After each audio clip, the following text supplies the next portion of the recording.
Good morning. This is WXON, Detroit, Michigan, beginning another day of scheduled telecasting.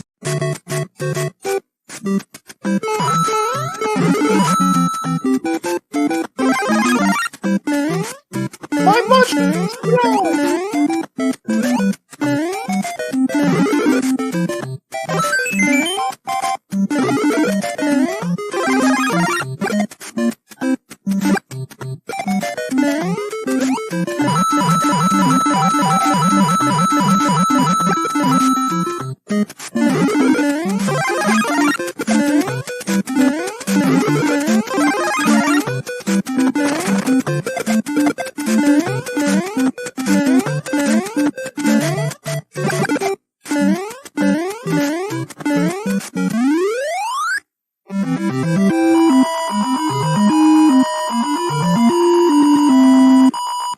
Commission, Washington, D.C.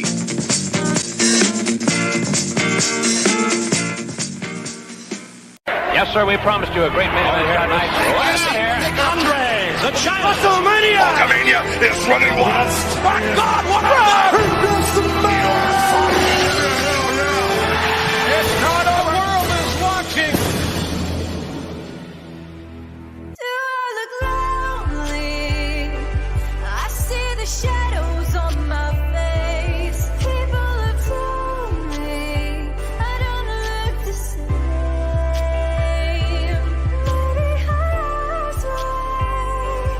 I'm playing hooky with the best of the best. My heart on my chest so that you can see it too. I'm walking the long road, watching the sky fall. The lace in your dress tingles my neck. How do I live? The death of the bachelor. Letting the water fall. The death of the bachelor. Seems so pitiful. Happily ever after. How can I ask for more?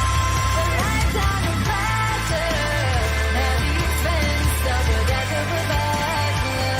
I'm cutting my mind off. It feels like my heart is going to burst. Alone at a table for two, and I just wanna be served. And when you think of me, am I the best you ever had? Say one more drink with me, so I'll enjoy your side. I'm walking the long road, watching the sky fall. The lace in your dress. Hello and good Saturday evening. It is I, it is he, it is me, P-double-D, Etep, Wakooey, from the Place to Be Reviews. I am in the Toad Kingdom with all my little toads here, as you can see. They're all Tazplex and fucking Goombas and shit. It's great. Hey, it's good to be here, folks. Let me welcome this amazing chat we have so far, everybody. I am so glad to see everybody here. Right off the bat, we are going to have a blast reviewing this movie. This was the best, most fun theater-going experience I've had probably since Sonic 1. I've seen some good movies since then, but nothing that was like, damn, this is just flat-out fun from start to finish with absolutely zero agenda. Salvador checked in early, my brother. Hail, Sal at 2 Cents Toys. 10 out of 10, loved it. I'd love to see them do a Metroid movie in a style of Aliens. And like Tony and I discussed, a Zelda show, animated or otherwise, that really takes time to flush out the dungeons. Oh, that would be beautiful. Thanks for commenting, Sal. Appreciate you. Miss you, brother. There's me. God damn it. Tollbat, what's up, brother? Watched it with my son today at 2:40. We both enjoyed it. It was a fun movie for all. Excellent. Excellent. I am going back tomorrow night, actually. I'm going to do a 7 o'clock showing. My 8-year-old son says an 11 out of 10. 9-year-old, don't. Hey, close enough, right? Close enough. Clone Geek, Marvel needs to have Vincent D'Onofrio play an alternate version of Thor. From Adventures in Babysitting, yes. Ding, ding, ding. Fucking great reference, Clone Geek. And Adventures in Babysitting is a fucking amazing movie. And Elizabeth Shue, still absolutely gorgeous to this day. Hail, Keely Chow, the Phantom Menace Ultron. Wait for it. There are no strings on me. There you go, Keely. Hail, brother. Thank you for being here. Brutal Morningwood, Saturday night. Brutal, if you want a link, and you can just jump in and chill with us if you want to, man. I know you're usually on Saturdays. I don't know if you want to be anxious. You hadn't seen the movie or not, but let me know just in the chat. If you want a link, I'll throw you a link, bro. Not going to see this movie until Monday night, dropping a like, but going to avoid spoilers. Absolutely understandable, Godzillionaire. Howdy, Scrambles. What's going on? It's me, baby. Spoiler, Bowsette. God damn it. Bowsette. What up, Carl? Welcome. Let's see who else we got. This lovely lady's in the chat, and she's also on the panel, surprisingly. It was our surprise guest this evening. I'll introduce my panelists in a minute. JB's here. Hail, JB. Lion Ratton's here. Hail. Papa Cotton. Hola, pendejos y pendejas. Welcome. Drew Beaumont. Hail, lads. I made it in time for once. Yo. This better be funny. The topic blows. Aw, dude. No, it's a great fucking movie. Glad to hear it. Another one, man. Let's see. My daughter's friends bailed on her, so my brothers and nieces had a great time. Excellent. This was a good week for Jack Black. Absolutely brutal. Hang on a second, man. I got to throw it to you. I'm in Twitter jail again. Whoever took the over-under at 3 days, you win a kazoo prize pack. I said it's LGB without the T. The rest is mental illness, and that's a week in Twitter jail. For stating facts, ladies and gentlemen. For stating facts. Put me on your fucking cross because I will state those facts all fucking day. I know, Lucky right? Lucky for you, it's Easter. He's coming back. Yeah, we get that whole, resurrection thing, all that fun stuff. But yeah, let me introduce this wonderful panel to you now and throw Brutal Morningwood a link here. We'll go over to the we'll go ladies first. We'll start with Miss Trina from Real Hara. Hey, well, thanks for having me. I'm looking forward Absolutely. to talking about this movie. It was awesome. And yeah, and hi to everybody in the chat. And you guys, Etep and Vinnie, nice to be with you tonight. Hell yeah. It's always a fun Absolutely. time. Good to have you. And speaking of Vinnie, here he is right here, ladies and gentlemen. Hey, it's me. This is probably really going to piss off Papa Cotton. Mm-hmm. He was ranting on my Friday stream, but it's a good movie, and I can't wait to talk about it too, because full spoilers and all that stuff, because this movie was a lot of fun. I don't normally run out and watch the CGI kid stuff. I just don't. I usually wait until it's on a streaming service or something, but I wanted to see this, and I'm happy that I did. This movie was a ton of fun, and we're going to talk about it with some awesome people here. So it's a good thing. All right, Brooklyn. Absolutely, BK. And that's the thing, man. I was the only preview we got before the movie even started was fucking the Indy 5 trailer. I was like, I'm going to see a good movie, and you start. I just realized if my beard was white with this look, I'm basically a Good Stuff comic skater. I just realized that. I was like, Jesus Christ, I look like Good Stuff. And speaking of Good Stuff, my editor extraordinaire, big shout out to him. Get well soon. He's under the weather. Get well soon, brother. Need you back, man. Need you back. Yes. He said he was going to try to cure it by getting really stoned. So I'm like, this guy, he knows. He's going to get really stoned, and then someone's going to take him to Suplex City. Nature's Earth. Hey, settle down back there, you fucking munchkins. I got my eyes on you, Toad. It's Etep and the Toadettes back. I should put little mushrooms on Taz's head. Oh shit! They look like Goombas,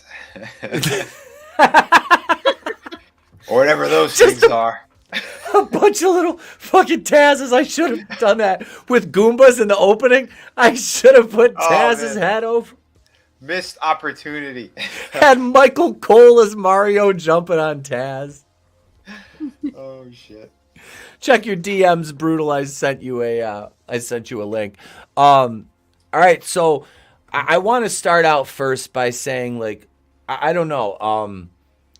My expectations going into the movie, and I want to start. I'm going to start. Our expectations going in. I'm going to start with Trina. Were you what were your expectations going in? I mean, knowing what we knew, and hearing the kerfuffle, as it were, about Peach, and her power set. Did you have any apprehensions going into this that would be like a typical eye rolling, oh Jesus, here we go moment?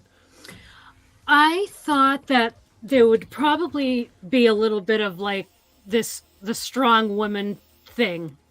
I didn't think it would be overboard because I know how protective Nintendo is over their IP and how Japan is. They're not on board with woke culture. And I know that they were very heavily involved in this project. I know that the American studios here, they wanted to go with like that girl boss type thing, and Japan, Nintendo Japan was like, nah, that's not what we're doing. So I wasn't really that much too concerned. So I did have pretty good high expectations going in, and so yeah, that's how I went into it. I was a little tiny bit apprehensive, but I wasn't too scared. Okay. Thank you. Welcome, Brutal. How you doing, brother?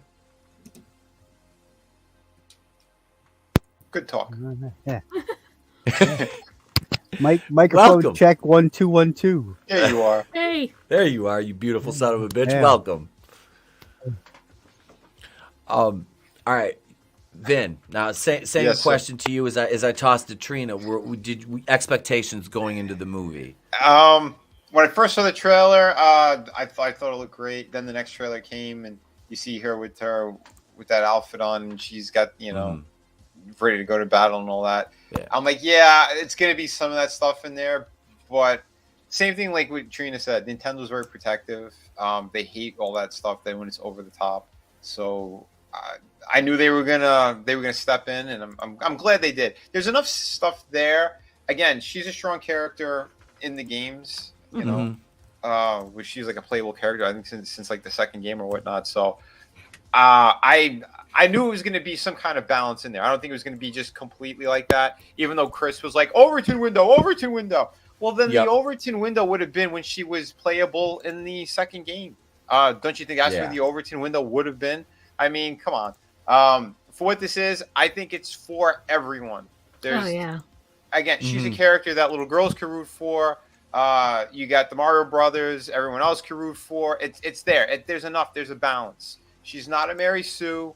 She fails a couple of times in the movie, and it's down to the Super Mario Brothers. They're the ones who have to kick ass and save the day. So I was fine with all that stuff, and I thought it worked. The story was really good too, because I know that's the other big gripe people had. It was, there was the role reversal between Peach and Luigi. Yeah. But it worked for what the story was. It made sense for what the story is. Mario has no connection to Princess Peach. So if he just is like forced to go save her, it wouldn't have made much sense the way that they did it. And having like Luigi almost like a tag along. That's what it would have kind of played out as. But this one makes more sense. And especially when they did her backstory in the movie. Yeah. I was on board with everything. Yep. I had no problem whatsoever with this film. They did it right, So yeah. Absolutely do. Thank you, Vin. That's and that's kind of what I knew the answer, but I want the chat to hear, because we've kind of talked about this. And speaking of, we've talked about this, and people that I do have affiliation with, my brother Tony Tone Deaf is here. Welcome, my friend, or should I say Toad's nutty glazed orifice. The wizard's not here. Go away. Go away. And what's up, brother? Hey, well, that's and that was Tony, ladies and gentlemen. I was going to say that should have been in Everything Bagel, everything all at once, all together, whatever. Yeah. Tony, if you're there, what were your expectations going into this? I want to know, compared to what we actually got delivery wise once we went to the theater. Well, when you hear about a Mario movie, the first question that at least comes to my mind, and the same with Sonic and a lot of these movies is how do you do a Mario movie? How do you make a Mario movie? Because it's always got a basic storyline. Bowser kidnaps the princess, or some asshole comes down and makes them all Paper Mario. Just like there's always a small story. Like think about Mario 64 and how classic that game is. But I mean, really, what's the story in that? You know, Peach writes Mario a letter at the beginning of the game. You've got a couple sentences about come to the castle for a celebration or some shit, and that's it. Yeah. Mario Odyssey had a bit more. You know, you're chasing Toad and Peach, or Bowser and Peach down because he's trying to kidnap Peach and marry her, and then you save her. And as Mr. Chris Fisk has mentioned, she was a total bitch. Total bitch when you save her, and she ends up like, I'm leaving both of you here on the moon, and like leaves them like, you're welcome. I just traversed the fucking planet for you, but okay. She had a simp army of toads. Yeah. There was. That was like certain female YouTubers. But never mind. But like, you know, with an army of retarded simps. It goes to the question though, like infinite amount. How do you really make a Mario movie, you know? And then again, a lot of these video game movies, I mean, they're so far off the path of what makes the game special. You know, I mean, what was it? Halo came out last year, and the director or the writer was like, well, we're making my vision of Halo. It's like, well, that's not what anyone wants.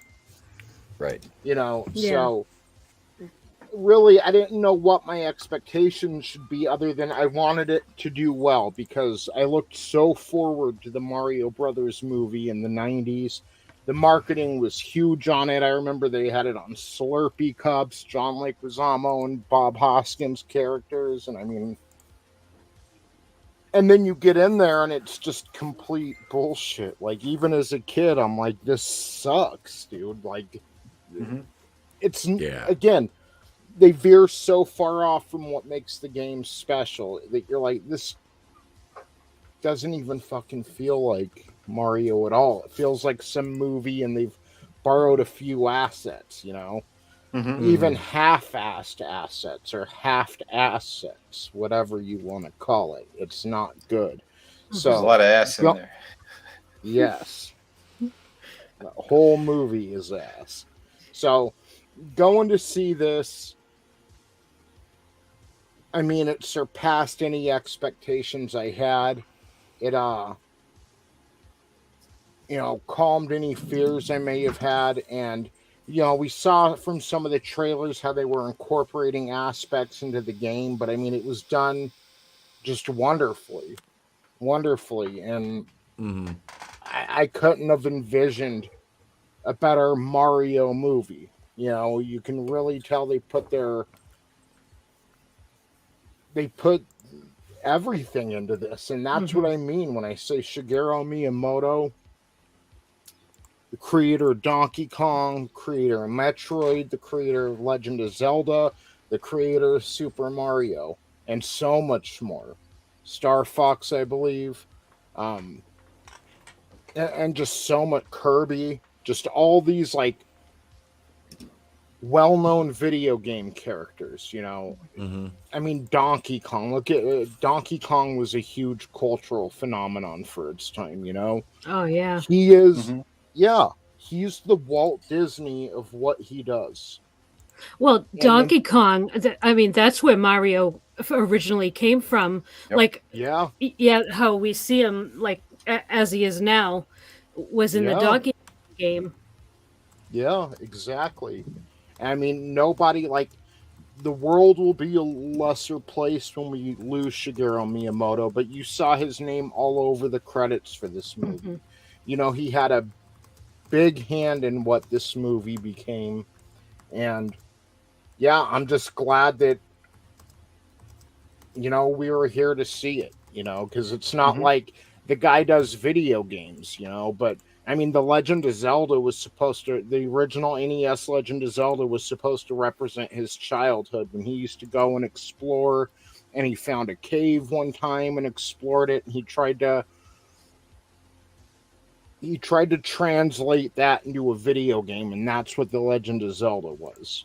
The dude's just a genius, and video games will be lesser, one day when he's not here, but he's proven. I mean, Nintendo can. I mean, what's their Switch? Their Switch has like PS2 or PS3 graphics or something. They don't, and it was the #1 seller for the past few years up until recently. I believe the PS5 overtook it. He doesn't need the best graphics and 4K and this and that to compete with Sony and Xbox, because he's an artist. What he does goes beyond 60 frames per second, even as nice as it is. But I'm just, I gotta credit him for a lot of this movie, because it was just, at the end of the day, to sum it up, it was very well done. Surpassed any expectations that I had. Yeah, same. Good. And that's kind of Jew Beaumont asks, before you saw the film, were your expectations high or low, or did you go in dry not expecting anything? I was cautiously optimistic. What up, Tommy, in the Guinea Pig Collective? Hail, brother. Welcome, Tommy. Welcome. I was worried a little bit. Yeah. Because we've been it's like Pavlovian conditioning. If you ring a bell enough times, the dog will want a treat every time you ring a bell. Every time they hear one, so it's like every time we get a new movie, it's like, is this going to be like trash, identity politics, feminist, ideological bullshit, intersectionalism? Is it going to be just wrought with that, And the answer for this one was not at all. It wasn't. And so, like I said, I had cautious optimism, and Chris got into my head a little bit. I love you, Chris Fisk. I love you. As he does. But as I call him, Mr. Sunshine on my goddamn window, Chris Fisk. I had the same worries, though, when I first saw that trailer. I was like, Right? Yeah, a lot of people did. But we didn't run out and be like, oh my God, it's woke. Oh my God, the sky's fucking falling. Yeah. And there was so many people, we know the usual suspects. Yeah. The usual suspects. The usual suspects that still, they attack Disney left, right, and center, and then watch every single episode of Mandalorian with their pants around their ankles, and they can't wait for their super chats. Sitting next to their buddy with a hole in the popcorn bucket, long stroking them while they fucking eat their jujubes. I don't want to name names, but they happen to make pity. I just want to say, as far as I'm concerned, there's no affiliations with us and Geeks and Gamers, as far as I'm concerned.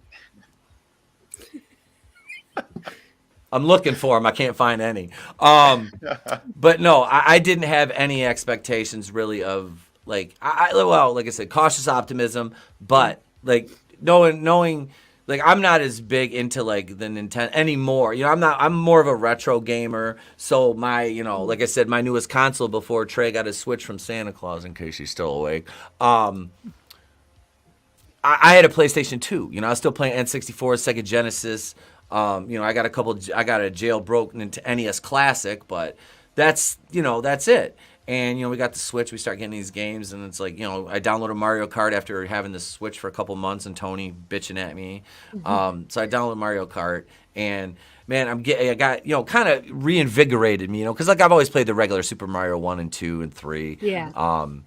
But I hadn't like played a lot of the other games, and this movie, like the 93, when like I was 13 when that came out, I was just like disappointed as fuck in that. Like I thought it was cool in like a stupid way, you know what I mean? It's like one of those movies where it's just like I liked parts of it because it was just kind of dumb fun, but I was like, this is nothing like why is Dennis Hopper King Koopa? Like what are we doing here? Is this National Velvet? He's like, don't look at me. Don't you look at me.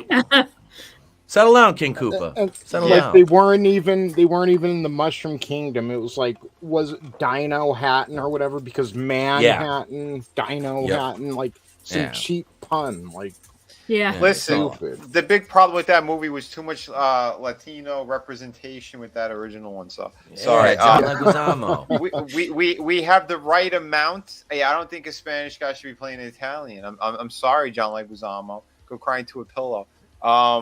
No, seriously. This movie, the good one we're talking about is the animated one. We're not going to be mentioning the Bob Hoskins one because that's just a piece of shit. But Leguizamo's an idiot. He's like, there's no Latinos in there. Yeah, you're right. There's a Latina, Anya Taylor-Joy. She's from her father. Somebody's from Argentina. Argentina. So there you go. So you can shut your face. This movie was for everyone. There are people who are, again, like the celebrity side. They're upset they're not attached to it because this is going to be a $1 billion franchise easily. It is. Yeah. Easily. This is, you know. Yeah. And that's what happens. You have those type of people. Then you have the other side, like all those the shills that were paid to review the movie. Disney, like they emptied their pockets. They're like, here, take all the money. Just make sure you shit on this movie with like a 50-something percentage. Like the video that you had, I mentioned that on Friday too. And then what do you have? You had the regular audience at a 96, nearly 96 perfect. to 55, nearly perfect. And you know what? The money. This is funny because we were tracking it on my Friday stream, and they thought it was going to do about like 130, 140. It jumped up to 160. Now, it's just they said 5 million shy of hitting 200, and worldwide, globally. It looks like it's at about 370. Those are monster numbers right there. This is $1 billion. This is a $1 billion movie. And we just hit the weekend. Like this is the weekend when people usually go to the movies. So this movie is this movie's rocking. Yep. Yeah. And word of mouth is moving like wildfire, and that's what I'm happy about because it shuts down all these weird YouTuber shills, these nippy influencers jiggling their titties and attacking other people. It just buries those clowns. Same thing with Twitter. All those people are trying to have these little arguments all the time on Twitter. It buries all that shit. This is a movie for everyone. You know, go by yourself. Go with your family. You know, whatever. This movie is fun. And everyone and anyone has at least played Mario Brothers at least once or some iteration of it. You know. Yeah. So this there's the reason. Randolph. And then there's the reason. Yeah. The reason why is because it doesn't browbeat you over the head with, this and that and every other thing, and it's to escape. Escapism, right? You're supposed to shut off your RL and just go, and that's instead of like getting clubbed over the head with every friggin' thing you can find. Right. Listen to Brutal Morningwood. He'll club you over the head. Hey, don't tempt me. Tommy in the Guinea Pig Collective, channel member for 8 months. Thank you. We have 50 channel members. Thank you so much, everybody. Nice. Liking Mario Brothers is white privilege. Thank you, Tommy. Clone Geek says, I think this film is going to make over $1.4 billion if it follows the trajectory of Frozen 2. This might just be the biggest film of the year. It has the potential to be. Yeah. No, I'm like I said, I was cautiously optimistic going in, and but although, like I said, knowing the kind of company that Nintendo is, and Tony and I had the discussion about them having to redo and take out the bullshit that Universal tried to put in, and Nintendo smacked it down, gave me a lot more security going in, and I was not disappointed at all. Like I said, this is the best time I've had in the theater since I saw Sonic 1. So it met and exceeded my expectations, to be honest with you. Yeah. Frankie, Scrambles says, I haven't seen this many people in the theater for years. Yes. Our theater was capacity of like, I think it fits around 200 to 225, and it was full. There was a couple seats open, scragglers on the other side, which is where I had to move to after Slapnuts behind me threw up. Yeah. I said, all you hear is just splat the floor. I'm like, God damn it. And then, are you okay? And they sat there, and I'm like, okay, why the fuck aren't you leaving? Why the fuck aren't you leaving? And then splat again. I'm like, fuck, I got my all whites on. Get up, we're moving. Oh my God. I had the British Knights on, and that shit, it like goes down, you know? So I'm like, fuck, man, we're like 2 rows down from them. I'm like, nope. Oh, the pitfalls of going to a theater. That's the thing is other people go too. Yeah. Yep. That's another reason why I make sure to catch a matinee, and I'm like, oh it's a theater that's just right around the corner from me. Not too many people know about it. So it's like, it's kind of perfect. There was about 15 to 20 people in there, but we were all spaced out in the really big room. I'm like, perfect. Nice and quiet. So Frankie's comment. Hang on. I just want to read this real quick. This is for Leguizamo. It's Super Mario Brothers, not Super Martinez Hermanos. Yes. Yes. Oh shit. So another. Okay, so been a Nintendo fan since like 1986, 1987. And that's one cool thing about our generation too, is we grew up with video games. We got older, they got better, came out with new technologies and invention, or like, you said, we grew up with it. Mm-hmm. Yep. Been a big fan of Nintendo for a long time, and they have their ups and downs. Sometimes they make missteps, but they've always cared about the fan experience. And to see these critics come out and try to pull this culture war bullshit with them, because it is. A year ago, Nintendo was a gaming company. Now they are Disney's most direct competition off one movie and their theme parks. Yeah. That's if anything, Disney can always rely on the theme parks, and now they're getting hit there because guess what? Super Nintendo Land, from the accounts I've heard, is pretty fucking awesome. It's a wonderful theme park. That is awesome. But Nintendo, I remember a few years ago in Smash Brothers, if you could make your own stage or whatever, and if somebody made a Trump 45 stage and stuff, they'd take it down. I don't think they did. Maybe they did, but what I do know, someone made a trans pride stage, and it's where you share online with other players from around the world. Nintendo took that shit down, and they tried coming after them, and it's like, we don't care. This is for, like the movie, like Vinnie said, this is for everybody. Mm-hmm. No politics here. I don't care what. Well, this isn't politics. This is life. Like, not hearing it. Yep. Exactly. Yeah. Family entertainment. I agree with that's that. The best thing. Yeah. Yeah. So it did light a certain fire under my ass when I saw these people try to go after Nintendo. But that's the funny part. Just by them doing what they're doing, they don't have to punch back, because these people will destroy themselves trying to come after Nintendo in its current state, with the current people who are in charge of creative. And Doug Bowser, he's an okay CEO for Nintendo of America, but they're not going to be able to touch Disney. Mm-hmm. What are you going to complain that Mario's Italian? We haven't had this version or that version. These are Japanese people making them. It's I used to joke I was going to have a lawsuit against them. But no, in all seriousness, I think they did a great job. It's a lot of fun. Yes. See, there's an aspect of that too. They show a family unit in here. You have the brotherly love. You see their family at the dinner table. Yes. They have those elements, and that is what pisses off these critics. That's I love that. I loved that so much. Mm-hmm. The whole opening. Yep, it's showing family's important. Never give up. That's the whole thing with Mario in this movie.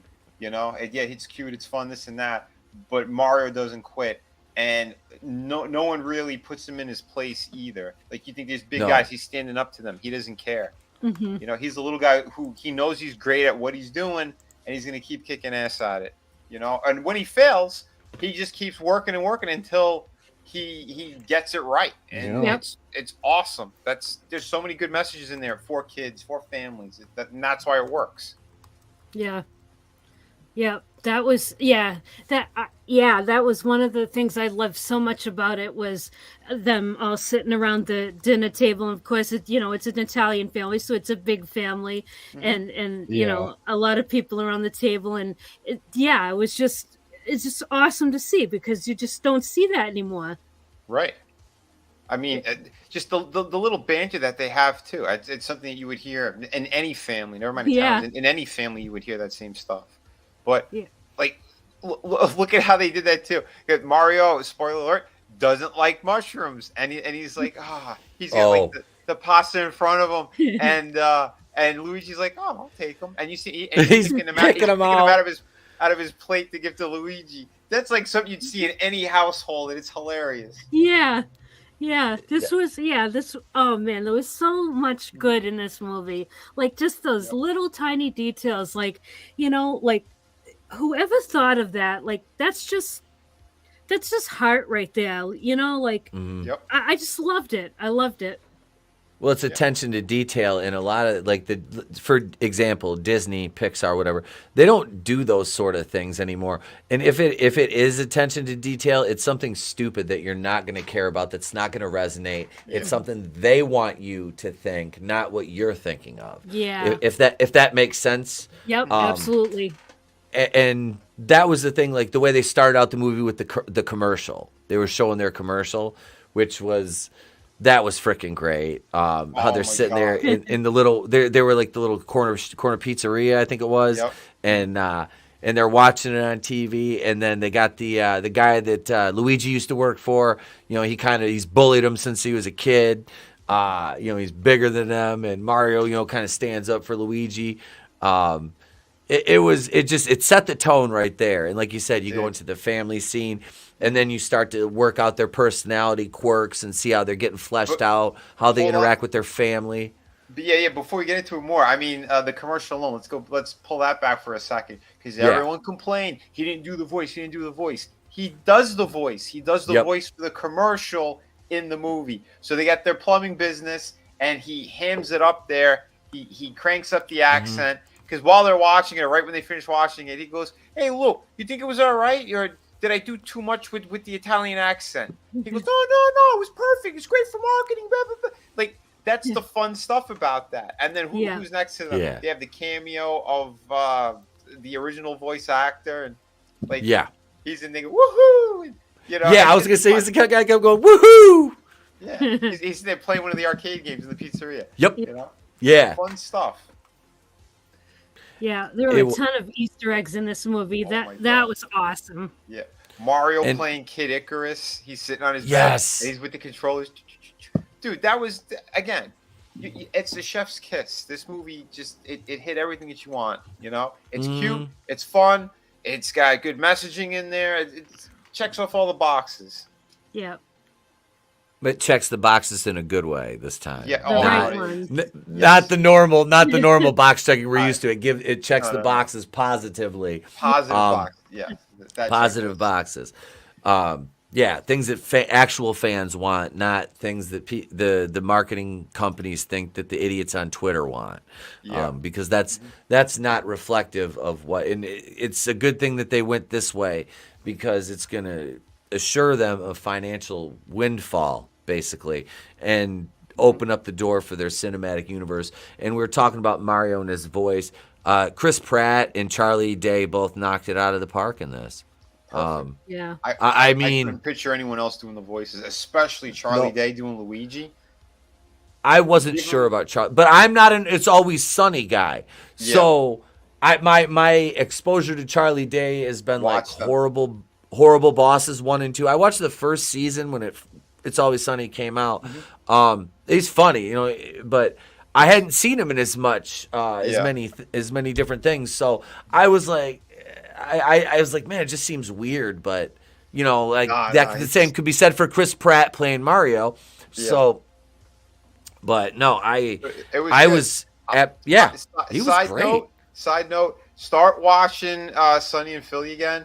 For season 2 onward, so damn funny because season 2 they introduced Danny DeVito and he stays on board the entire time. They got like 14 seasons or something. This. Oh, jeez. Okay. Oh, dude, it's golden. You're gonna laugh your ass off. There's so many like. I understand why they got him for Luigi.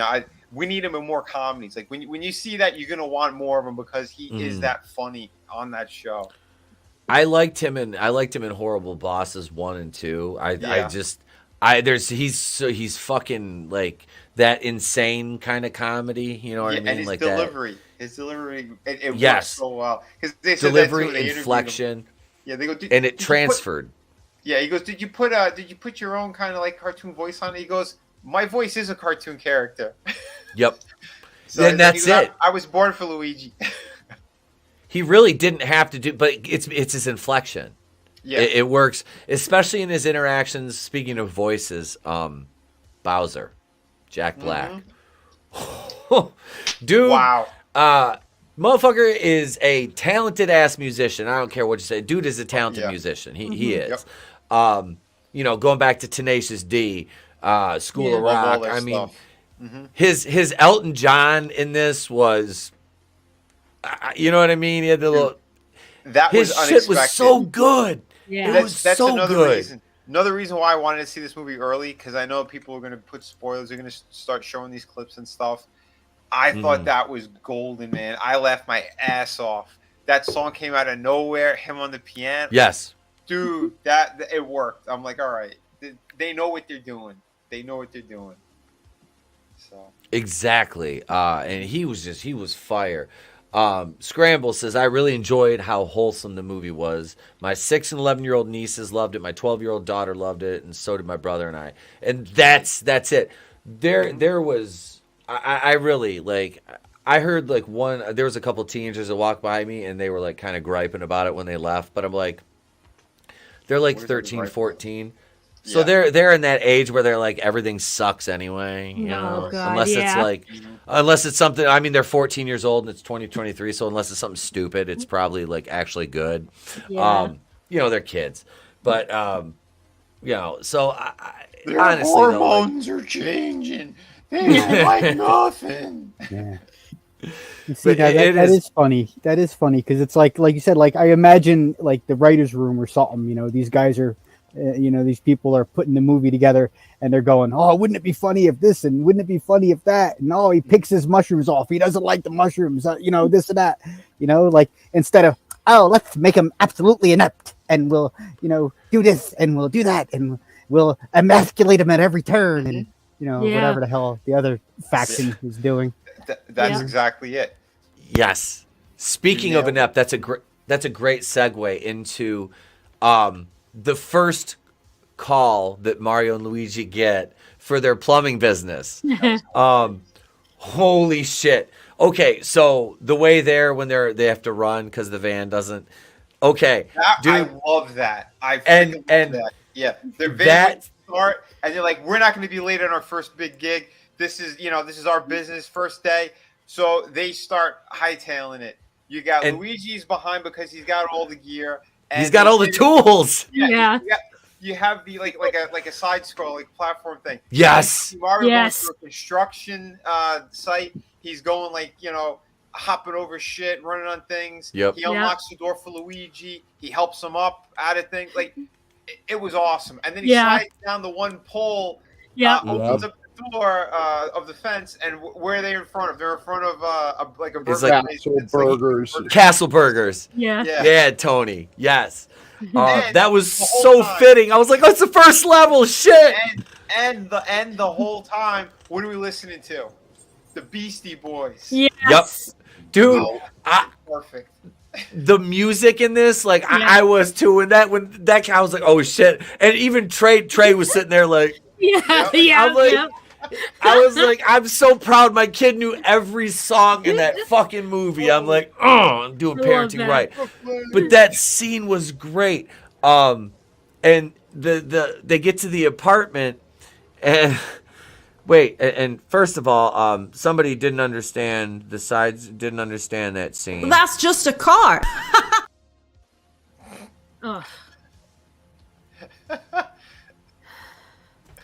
Bitch, what the fuck is wrong with you? That's my next video. I'm doing a Grace Randolph Me and Tony were talking about that. Perfect. I've been wanting to do. I just didn't have time today. Easter weekend and all. I'm gonna do one of those. I still got Gotham Knights episode 4 too. I've been procrastinating about because it's so fucking bad. But, oh, yeah. There's no daddy issues in this movie though, so I don't want to talk about that right now. I have to deal with enough of that on Tuesday nights. But no. So they get to the apartment and the fucking dog. Mm-hmm. That totally made that entire scene. I love it. Like, we fix problems, we don't make them. It's like, yeah. And then the best part for me about the dog scene was the payoff at the end after they defeat the bad guys and the dog's giving him the fucking look of respect. Yeah. He's giving him the angry squint, but he goes like this. He's like, and nods and just nods slightly at him. It was cool. But dude, that fucking little battle scene in the bathroom, and he gets locked in the fucking shower. That was funny. And then the water's going up. Yeah. But the best part, I mean, like, seriously, like, they showed they're awesome at what they do. They fixed the leak and no problem, and that dog created all the issues. Yep. He fucking got yeeted out the window. That was so good. I liked a part of that scene that I thought was really funny. It was not funny, but I thought it was interesting how you hear the music going as they're like battling all the problems in the bathroom, and then it like they go like they're hanging outside the window, and you don't hear the music when they're hanging outside the window, but when they come back in, you hear the music again. Yep. Did you notice that? That was cool. Yes. I thought that was great. Yeah, because it looked like the dog was like literally gonna hit the street. Yeah. That's what I thought too. I'm like, oh shit. Yeah, and then it was that shot from the homeowners, and like they're watching TV or something, and you just see the dog just kind of dangling back there. Yep. That was great. Right by the fucking window. Yeah. Yeah. No, and the water effects in here. Oh my god! Anytime I see that in a CGI movie or something, like that's where the quality is. If they could pull off water effects like top tier, and they did it here. Every time that you see it, it's like, holy crap! How the hell did they do that? Like it's really beautiful. Everything about this movie was freaking perfect. No wonder it took them 7 years to make it. Yeah. Oh, we got a super chat. Nice. We got a super chat. $5 super chat. Where did it go here? From channel member JB, who says, I've seen several games made into movies, and this is one of the best ones. The visuals were awesome. I definitely want to watch it again. First of all, thank you, channel member JB, for your $5 super chat, sir. And for that, my friend, before we go back into your statement here, we got to pay the piper here. We got to switch back over. We got to switch brands here to go over. Get a super chat bumper, $5 super chat bumper. What do you guys say? Should we release the Loja? Go for it. Let's release our $5 super chat. Release the Loja. Yeah. 2 to the 1 to the 3. And I'm not drinking it. Who would you believe? Robert Loja, calcium. Will beat you like a Cherokee drum. 3 to the 1 to the 3. Try some new Minute Maid orange tangerine. It's got calcium. Then I'm not drinking it. Oh no, it's sweet. You like it. I don't believe you. Well, then who would you believe? I don't know, Robert Loja. Whoa, Robert Loja. Billy, your mother's right. New Minute Maid orange tangerine tastes great. It's got as much calcium as milk. If you say so, Mr. Loja. Yeah. This is great. Enjoy your breakfast. New Minute Maid orange tangerine with calcium. Yeah. Try some new Minute Maid orange tangerine. Billy, your mother's right. Do not go gentle into that good night. Then I'm not drinking it. This is great. If you say so. Darn it, wait. So, JB, thank you for that $5 super chat. Appreciate it, my friend. Appreciate it. Let's see here. So, what did we have? We were talking about the bathroom scene.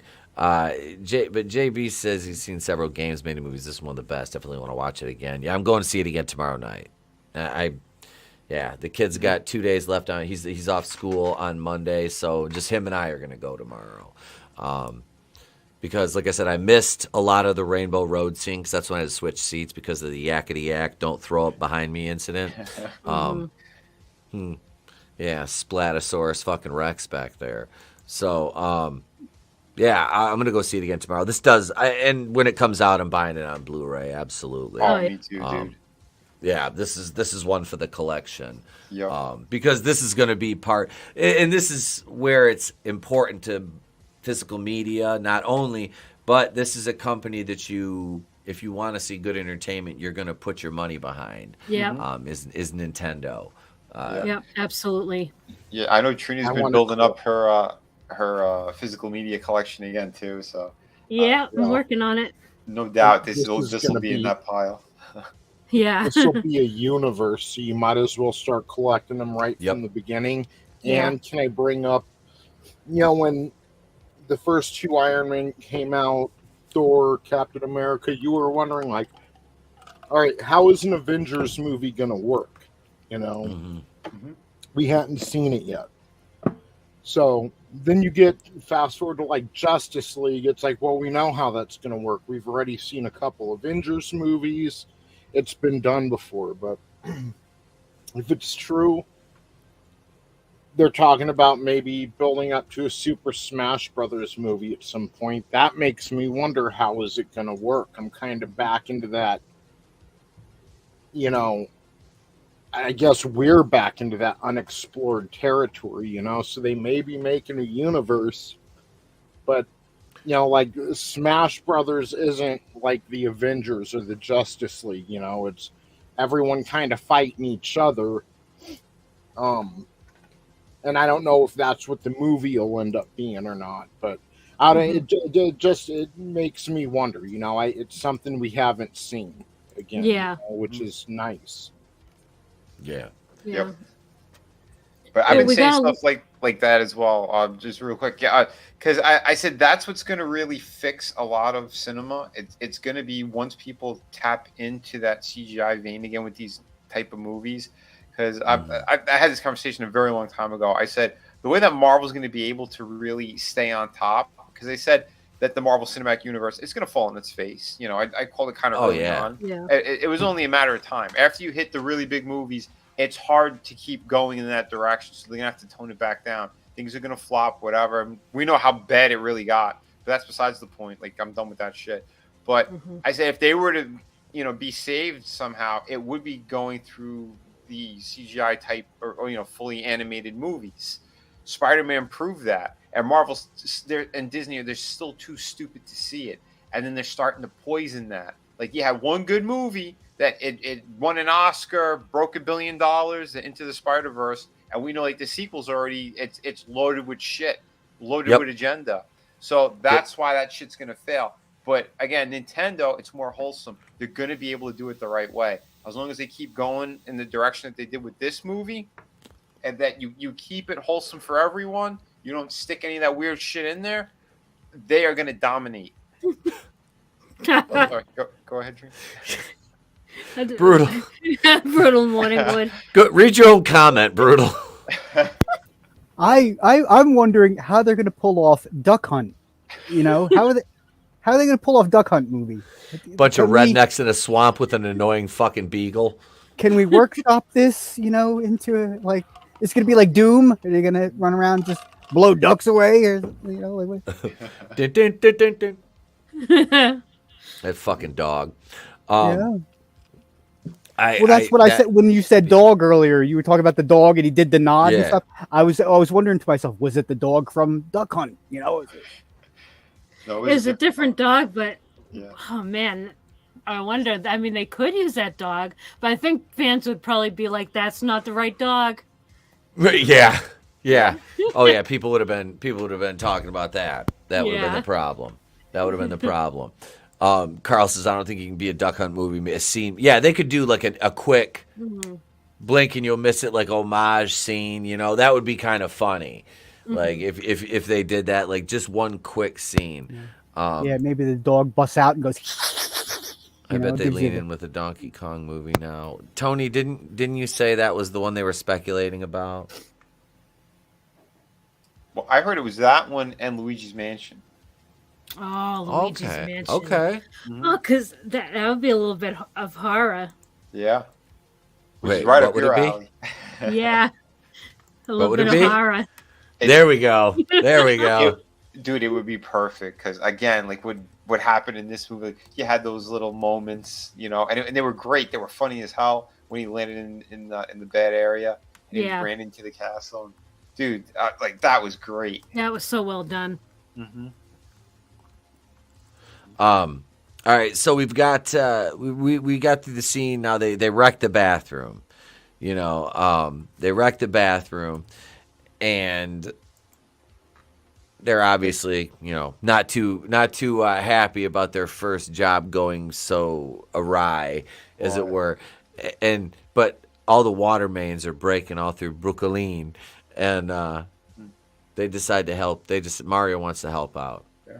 He wants to help. They said in the commercial they want to save Brooklyn. Yeah. And there's a huge main that burst, and they're like, look at these amateurs. They're going right to where the water's shooting out of. They're not going to the source. Come on, Luigi. And he pulls the manhole cover and he just dives in, and he's like, Luigi's like, what? You just jumped into this? But he follows him because he's his brother and he's got his back. Yep. You know? Oh man, I love these guys. You know, I can't help it, but now that I know you and Frankie, all I can think about with Mario and Luigi is you and Frankie. All I could see on screen was this is Vinnie and Frankie. I was too. I even said to the wife last night at one point, I said, I bet you Vinnie and Frankie had these moments. I said, I guarantee it. I said, guarantee this was them, you know. I had another brother. I was even closer to him. We were like that. Aww. It was pretty funny, man. but yeah, no, good stuff though. But yeah, when they get into the sewer, there's a pipe that bursts that they're crawling on, and it knocks them into a walled off section in the sewer, and they're like, "What the hell is this place?" And they kind of go down it, and you can see it's like something completely closed off. They don't know what's going on here. There's cobwebs and dust all over the place, and a giant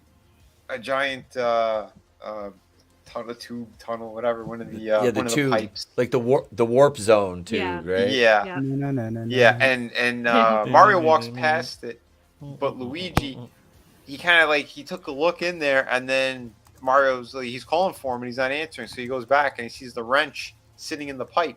He's like, "What the hell?" He goes to pick it up. Luigi, you down there? And then he gets pulled in. The warp pipe just pulls him all the way in. And how they did it was really cool. And he met up with Luigi in there. It's kind of going all over the place, but he caught up with them, and he grabs his hand. He's like, where are we?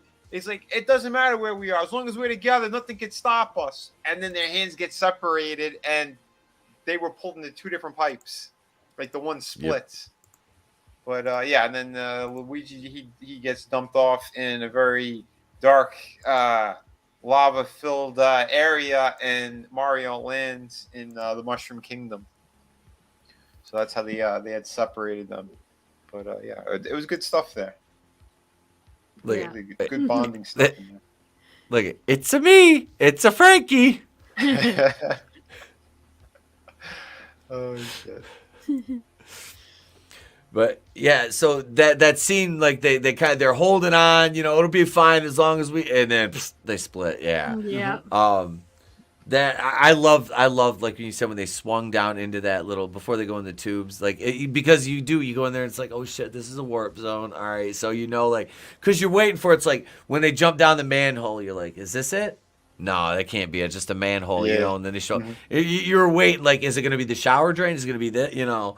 No, it's not gonna be a shower drain. You know, literally, I'm like, when, you know, when's it gonna be? So it was fun, like waiting for that moment. Yeah, when he shows up there, all the mushrooms too. Especially after the dinner table scene, you're like, oh great, you know, he's gonna all these fucking mushrooms. I loved. Okay, we were talking about the voice actors. Keegan-Michael Key as Toad. This guy, like. Out of him and Jordan Peele, this is the guy. Like I he's the more talented one for sure. Yeah, definitely. I didn't recognize him at all. His voice was completely different in this, and it fit. It was his character was great. I thought I was going to be annoyed by him. He was so much fun in the movie. Yeah, that's what I was worried about. Did they show all his good parts in the trailer with Toad? You know, and no, they didn't. They didn't. They didn't. No, they didn't. No. So the Mario Kart part was glorious. I don't even want to spoil that for people. It's when you see it that you just start laughing as soon as you see it. But we will spoil it in a little bit. Don't worry. Sure. So real quick, guys, Go ahead, sorry. I was shoving rotisserie chicken into my cock holster, so I couldn't answer. I do think, I know they're planning on doing a Donkey Kong movie, and supposedly there's a Legend of Zelda movie. Both of those are in pre-production. Nice. Not sure. Yes. Yeah, like, I would love it, but Zelda, I'm real worried. That's, like, probably my favorite franchise of anything. So I'm a little worried about a movie, but I have more confidence now that I saw how they did Mario. And a lot of dumb fans are like, we need a live-action Zelda movie. It's like, you mean Lord of the Rings, motherfucker? Like, Zelda, some things are meant to be animated. Like, how The Lion King was weird when they did that weird live-action version. But that was creepy. Yeah. Little Morningwood mentioned a Duck Hunt movie, which is kind of funny because I don't know how many people, like Etep, you said you only saw Indiana Jones. I didn't see Indiana Jones. But one of the things I did see is a trailer for Illumination's next picture coming out in November called Mallards. Did anyone else see that? It's called Mallards. I missed all the previews. I came in when Bowser was already attacking the penguins. Oh, okay. Yeah, that was right at the beginning. But yeah, it was called Mallards, and it's about a family of ducks, and that could easily be Duck Hunt. Just thinking about, like, same company. Oh, wow. Bring the Mallards into the Nintendo Cinematic Universe. Yeah. And have them shot. That's all I'm saying. Yeah, Tony, did you say that the Zelda movie that they're planning on making, did you say that was going to be live action? Well, no, a lot of I think it would be animated because it's all going to be in the same universe. But a lot of fucking fans are calling like, we need live action. No. We don't. No, it should be animated, just like the Super Mario movie. Yeah, I always put it this way: certain things are meant to be animated, certain things are meant to be live action. I don't need to see a live action Lion King, and I don't need to see an animated Home Alone. Right. Just leave things in their lane. Yeah. Yeah, absolutely. Yeah, the Zelda thing, like I could see them, I don't know, with the way this movie went with Donkey Kong's introduction and how prominent the Donkey Kong characters were and integral they were to the plot in this. I could see them doing Donkey Kong next, but I definitely want to see a Zelda movie. That would be fucking... Especially after seeing this and knowing the capabilities that they have and the potential that's there for this. And I'm not even looking at it like, oh my God, I want to see Zelda and Mario crossover. I'm not saying that. What I want to see is a great standalone Zelda movie. Just like we got a kick-ass standalone Iron Man and then, Thor and Captain. You know what I mean? Like... Just start building them individually. You have obviously Donkey Kong and Mario are those two are tied together, like those they're interwoven in each other's lore. So it makes sense to do that. But Zelda as a standalone is what I want to see. Totally. Yeah, same. There doesn't have to be any Easter. Like if they find some way that works to tie them together eventually, okay. But right now, just if you're going to do a Zelda movie, just put all your cards on the table and put all the chips on Zelda and do that. Yeah. And you know what I mean? And make that good. But I agree. Ideally, what I would really like, and we're not going to get it, but Zelda's too much for one movie. Like, I really wish we could get a Clone Wars style of animated series told in like 3-4 episode arcs. Like, sorry. That's okay. It happens. Dude, 3 4-episode arcs. He can spend like 3 episodes in one dungeon, 4 over here, whatever, because there's so much to be told in Zelda that a movie, it's just limited, is all I'm saying. Like, I'm sure they can pull it off, but it's really a long story to tell. Yeah. Yeah, there is a lot. And thank you, Keemond. I hope I'm saying your name right. Yeah, there's definitely a lot to Zelda. It could be it could even be a trilogy, really. Oh yeah. Yeah. Oh, definitely. A show would, like, you're absolutely right though, Tony. A show would better serve it, like you said, because there's 8 dungeons in the first game, if I'm not mistaken, right? Is there 8? Yeah. I think. So I mean, you could do that. What 4 seasons? If you're doing 8 episodes a season, it depends on how many episodes you want to do in a season. But yeah, that Clone Wars style animation. I think the edibles and the wine are kicking in. Would be really good. It would. It'd look. I can see that character and that world in that style would be fucking sick.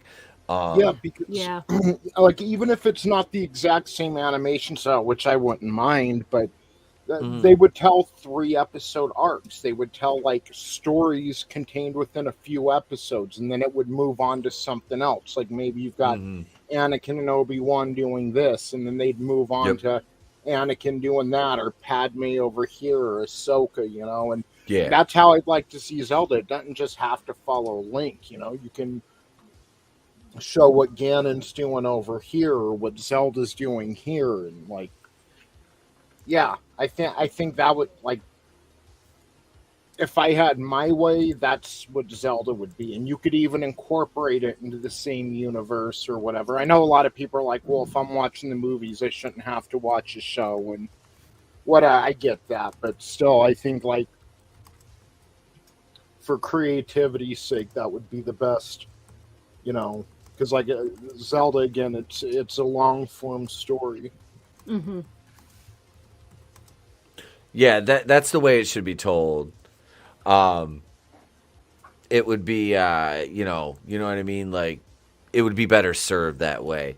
So, we gotta get back to Mario. We could talk about Zelda all night and the potential for a fucking series there. Oh, yeah. But you know, Tony, who the bad guy would be. What's that tribe that you're always? What the hell is that? Everybody's always blaming for everything.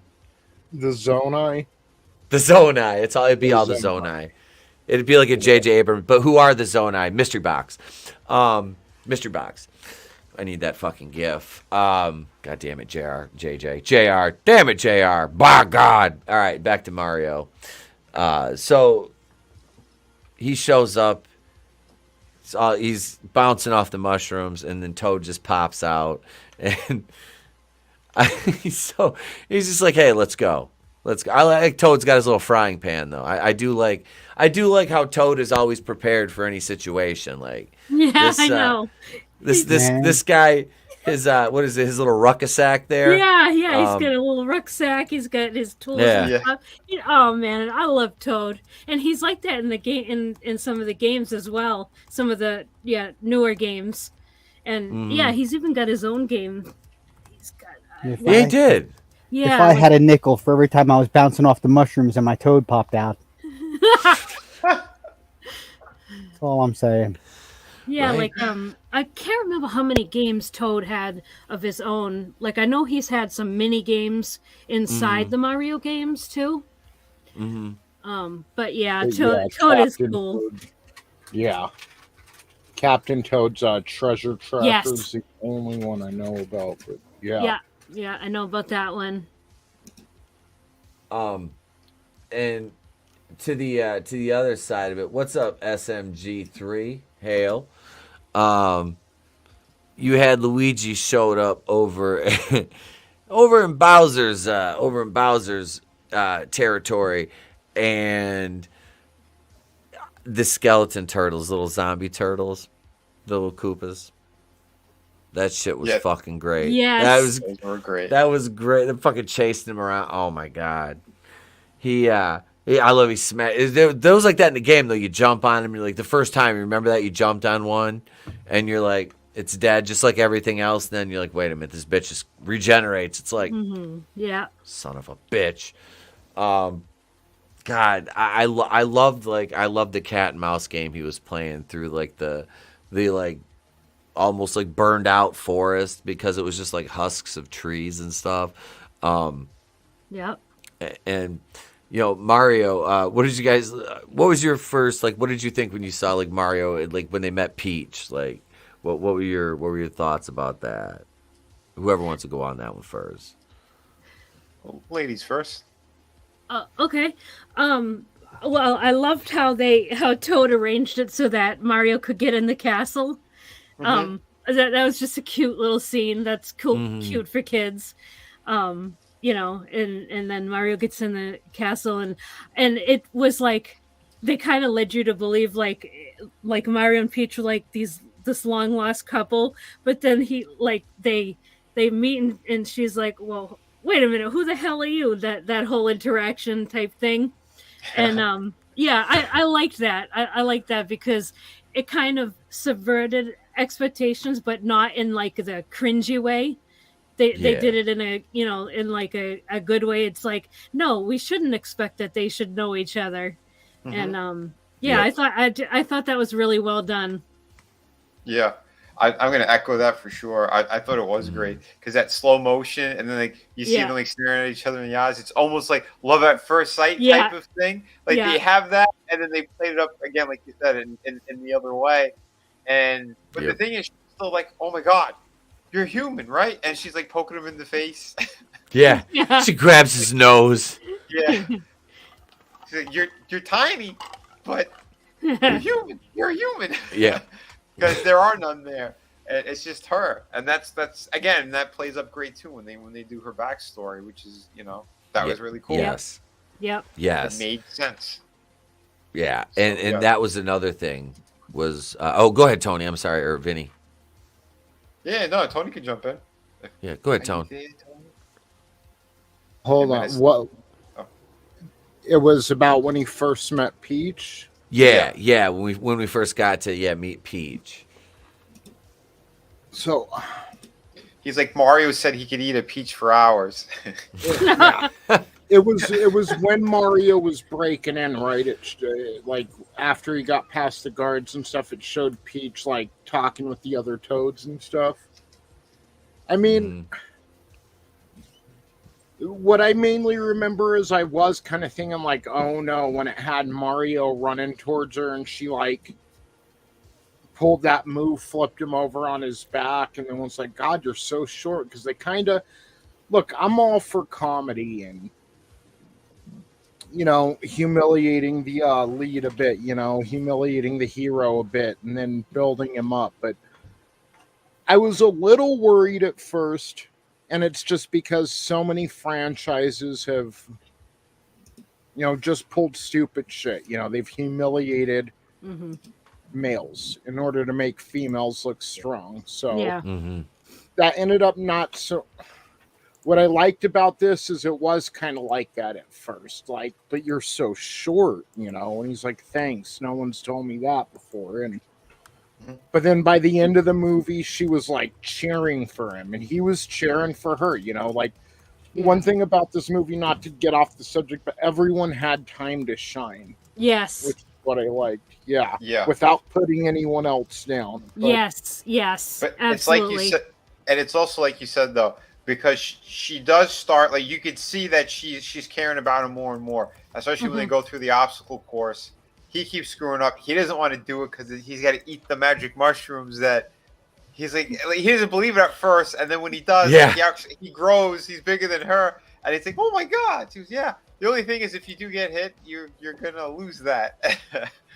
And it was funny because when he finally got it, it was all night. He wakes up. It's exactly like how we were playing the game. That's what I love, too. They gave a throwback to people who, how many times we've gotten frustrated playing Mario? It's like, yes, I beat that jump, and that's BS, And yes, so, yes, yes, well, dude. Get in there. Yeah. And even That was having funny. a friend spend the night and they suck at the game, and then you kind of pass out and you wake up a few hours later and they're all into it and they're on That's level exactly 5. it. And, Yeah, level 5. Yep. Yeah, exactly. And that's what happened Yes. here. And that's what was Oh, so great. son of a bitch. Yep. And in the end, he's got that slow mo again, and she's like, "Oh my god!" It's almost like she's in love with him, just watching what he did. He went through the whole thing, and then he bites it again at the end. Yeah. Yep. And I loved it to jump on what Tony was saying. I really did appreciate how, like Tony mentioned at first, it did seem like I was a little nervous at that point too. I forgot about that, where I did feel like, oh no, are they gonna kind of like be picking on Mario? But I was so happy that they didn't go that route. It was just that she was just like, who are you? What the heck? You know what I mean? And it was a proper response. I thought it was kind of like, it was just a little bit of comedy and it was well done and they didn't overdo it. And then, like when she's helping him, like to jump on what Tony was saying, I really loved how she was like really encouraging him. Like, you know, he was like, this was easy for you, wasn't it? And she's like, no, it took me a lot. And he's like, you're just saying that to make me feel better, aren't you? And she's like, well, is it working? He's like, yeah, kinda. And like, I just loved it, like how she was like building him up and you know, just getting his confidence up and being like, you can do this. Like, I just loved that. And the respect she did have for him, because like while they're on their journey, as they're because they got to go to the Kong's whole area, because they're trying to get, you know, that army to join them. While they're on that journey, a few times when, you know, he's getting a little frustrated, she's kind of like questions like, you know, why are you, you know, fighting so hard? He's like, because I have to. I want to save my brother. He has Luigi. You know, nothing's gonna stop me. I'm gonna. It's like it's anytime like you see like a bully trying to bother, you know, a sibling or something. You're gonna step up. You're not gonna let that bully do something. You know, it's the same type of deal. He doesn't care how big the person is or small. He didn't even know what the hell what a Bowser was. You know. But, it's my job to beat my brother's ass, not nobody else's. Yes. Yeah, that too. Yeah, dude. Yeah, the whole dynamic, like Trina, like you were saying with Peach, you know, the training thing. Like it was funny too, because like I was telling, like I said, my wife is like kind of she's gotten more into like all of like the what's woke and shit like that. And like I said, she was a normie when she started picking it out, you know, and she's basically like done with the Marvel shit too. Like she doesn't even enjoy it anymore, you know. Yeah. Except she saw the trailer for Guardians and was like, and you know, I'm like, I understand. No. You know, I understand if you want to see it, I understand. You know, because the kid wants to see it. Yeah. So when did you give her the papers? I got my lawyer, Sam Bernstein Leibowitz Steinberg, filing him. Don't worry. He's my cousin. Mazel tov.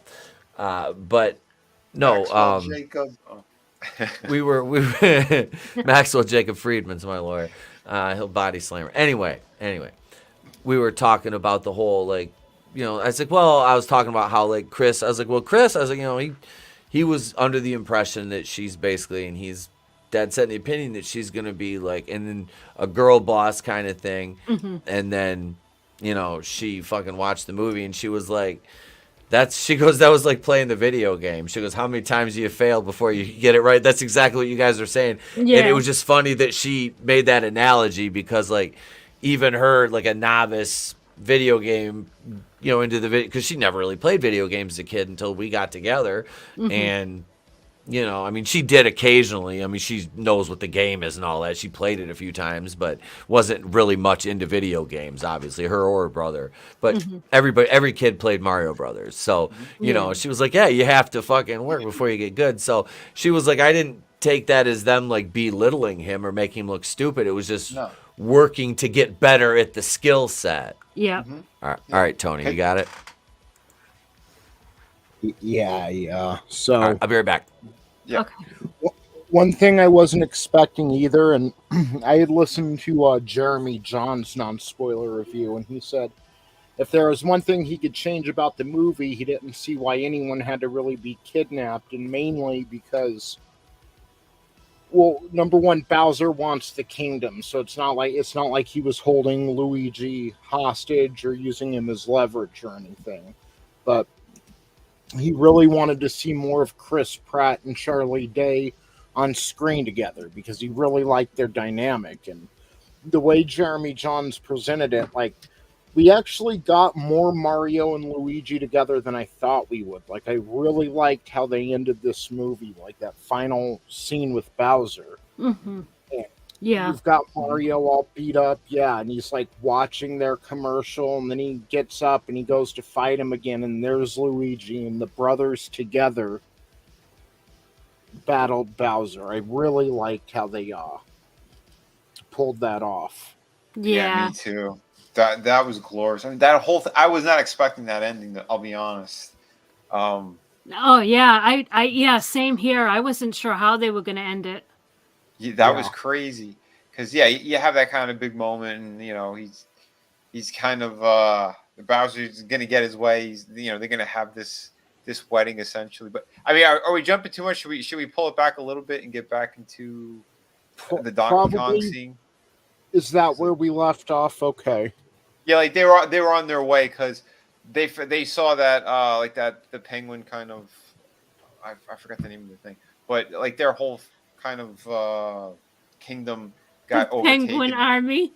That was so funny. That was funny.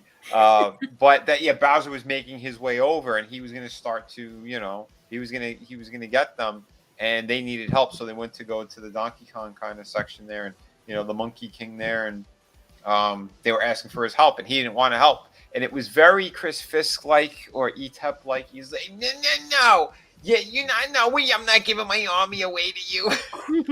Cranky Kong's voice was not how I pictured it would be. From like that was the one thing that was off. I'd say too. It didn't match. Yeah, that's the only one that didn't match. Everything else did. I didn't have any problem with it. I was picturing something a little older. Like, I don't know. There's something just a little off. Robert Loge. I'm not giving you my army. Get out of here. Oh no. Billy, where's your mom? Mario, where's your mom? No. So Mario, he kind of he's like, the only way the Cranky Kong is like, the only way you win is if you can beat my son. And Mario's like, yeah, I'll beat your son. I don't care. It's like, what are you doing? Like, Peach was like, you don't understand what you're doing. And he's like, I don't care. I got to save my brother. So he decides to do it, and he doesn't know that it's Donkey Kong. He sees Cranky Kong as this scrawny little shit, and he's like, yeah, I can take these monkeys. And he sees Donkey Kong as this freaking giant gorilla. But this again, part reminded me of Thor Ragnarok. Like, when, I don't know why, because Mario ain't Thor, but it's just like when Thor and Hulk had to fight in the arena, that kind of, I was getting vibes of that off when Mario and Donkey Kong went face to face. At least at first, I guess. Yeah, I'd say too. Yeah, definitely. It felt like a nod to that. Black Prism, thank you, by the way. Nice things to say. But that scene was great. Because again, Mario still didn't care. He's just like, he's running up to him, going to punch him, and, Donkey Kong kind of wipes the floor with him. But that whole scene's great. There are power-ups kind of all over the place to kind of give Mario a chance, and the majority of them are like, the bad power-ups. Yeah, he got the blue mushroom, and I was thinking about like the bluish purplish mushrooms from Mario the Lost Levels, which was Mario 2 in Japan, but it'll kill you. It's a poisonous mushroom. So I saw the blue mushroom, and I'm like this is gonna end up fucking Mario up. And then he ate it and he shrunk. Yeah. That was funny. Yeah, that's what the blue mushrooms do. New Super Mario. Yeah, I'm trying to remember what game they got introduced in, and I can't remember right now. Yeah, I can't either. Either way, that was fantastic, because I'm like, I remembered the red mushroom from earlier with Peach, and I'm like, plus all the games, obviously, but You see the blue mushroom and you see Mario talking shit like he's got it in the bag, and then Yes. Yeah, oh man, that was such a good movie. And I was surprised they didn't do I think it's the yellow mushroom where he can be a giant. Yeah, they're gonna have to save it up for a sequel. Come on. Maybe. Yeah, maybe if maybe we'll see that if they do like a Smash movie. Oh yeah. Yep. That would be incredible. And then when he turns into the cat, that's one of the parts I heard Grace Randolph most quoted, or people took most screenshots of, was Grace Randolph complaining about why would they turn Mario to a cat. I guess that's okay if you're into furries or Asians. They really, really love cats, but give the guy some dignity. And everyone's like, hey. So she made it sexual and racist. Yeah, I was just gonna say, like, wow. Yeah, like, so she obviously doesn't know what area of the world this game is coming from, and she obviously doesn't know anything about the games. Yeah. To say that. That's just a cat. She needs to be roasted hard. Oh yeah. That was like, say roasted hard again, Trina. No. Do it. But yeah, the cat is from Super Mario 3D World. It's like well established that he's turned into a cat. Yep. Yeah, and that scene was great. He mopped the floor with Donkey Kong. Yeah. And then at the end, when Donkey Kong was laid out and he was standing on him, and like the king or Cranky Kong is saying, okay, you can have my army. Mario's fucking nursing Donkey Kong. He's like rubbing his paws into Donkey Kong. It was hilarious. Yeah. Oh yes, dude. He was like kneading him, like my cat's doing to my Meech is doing that to my leg. Meech. Little details like that are great. Yeah.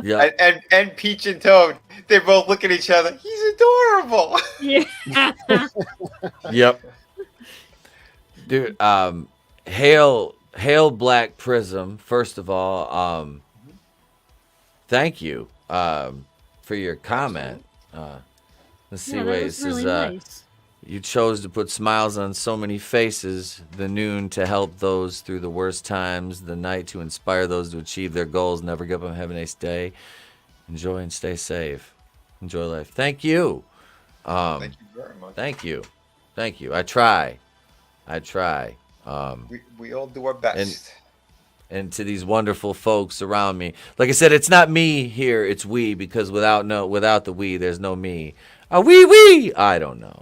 But it's not French. I'd be like, oui. And then I just surrender, like the French surrender monkeys. Thank you, Groundskeeper Willie, for that.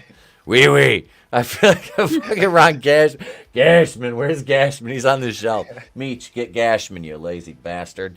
But you guys were talking about did you hit on when Bowser rolled up to the fucking little penguins? That was we did. Yeah, that was so funny. That was fucking adorable. I was laughing so hard that the fucking snowballs. Yeah. That was the dude from The Walking Dead. What's his name that played Cyborg in Teen Titans Go? Kari Payton. Yeah. He played King Ezekiel. Do you yield? That is but it was basically playing King Ezekiel from The Walking Dead. Yeah. Like it was fucking hilarious. It worked. No, it was great. Like the penguins, they were fucking adorable. That part was hilarious. Yeah, that was so cute because they're acting all badass and stuff, and they throw these little tiny like ice snowballs, and then even when like they know that they're tiny compared to Bowser, they're still like, that is but a taste. Like I just love those guys. They were fucking hilarious.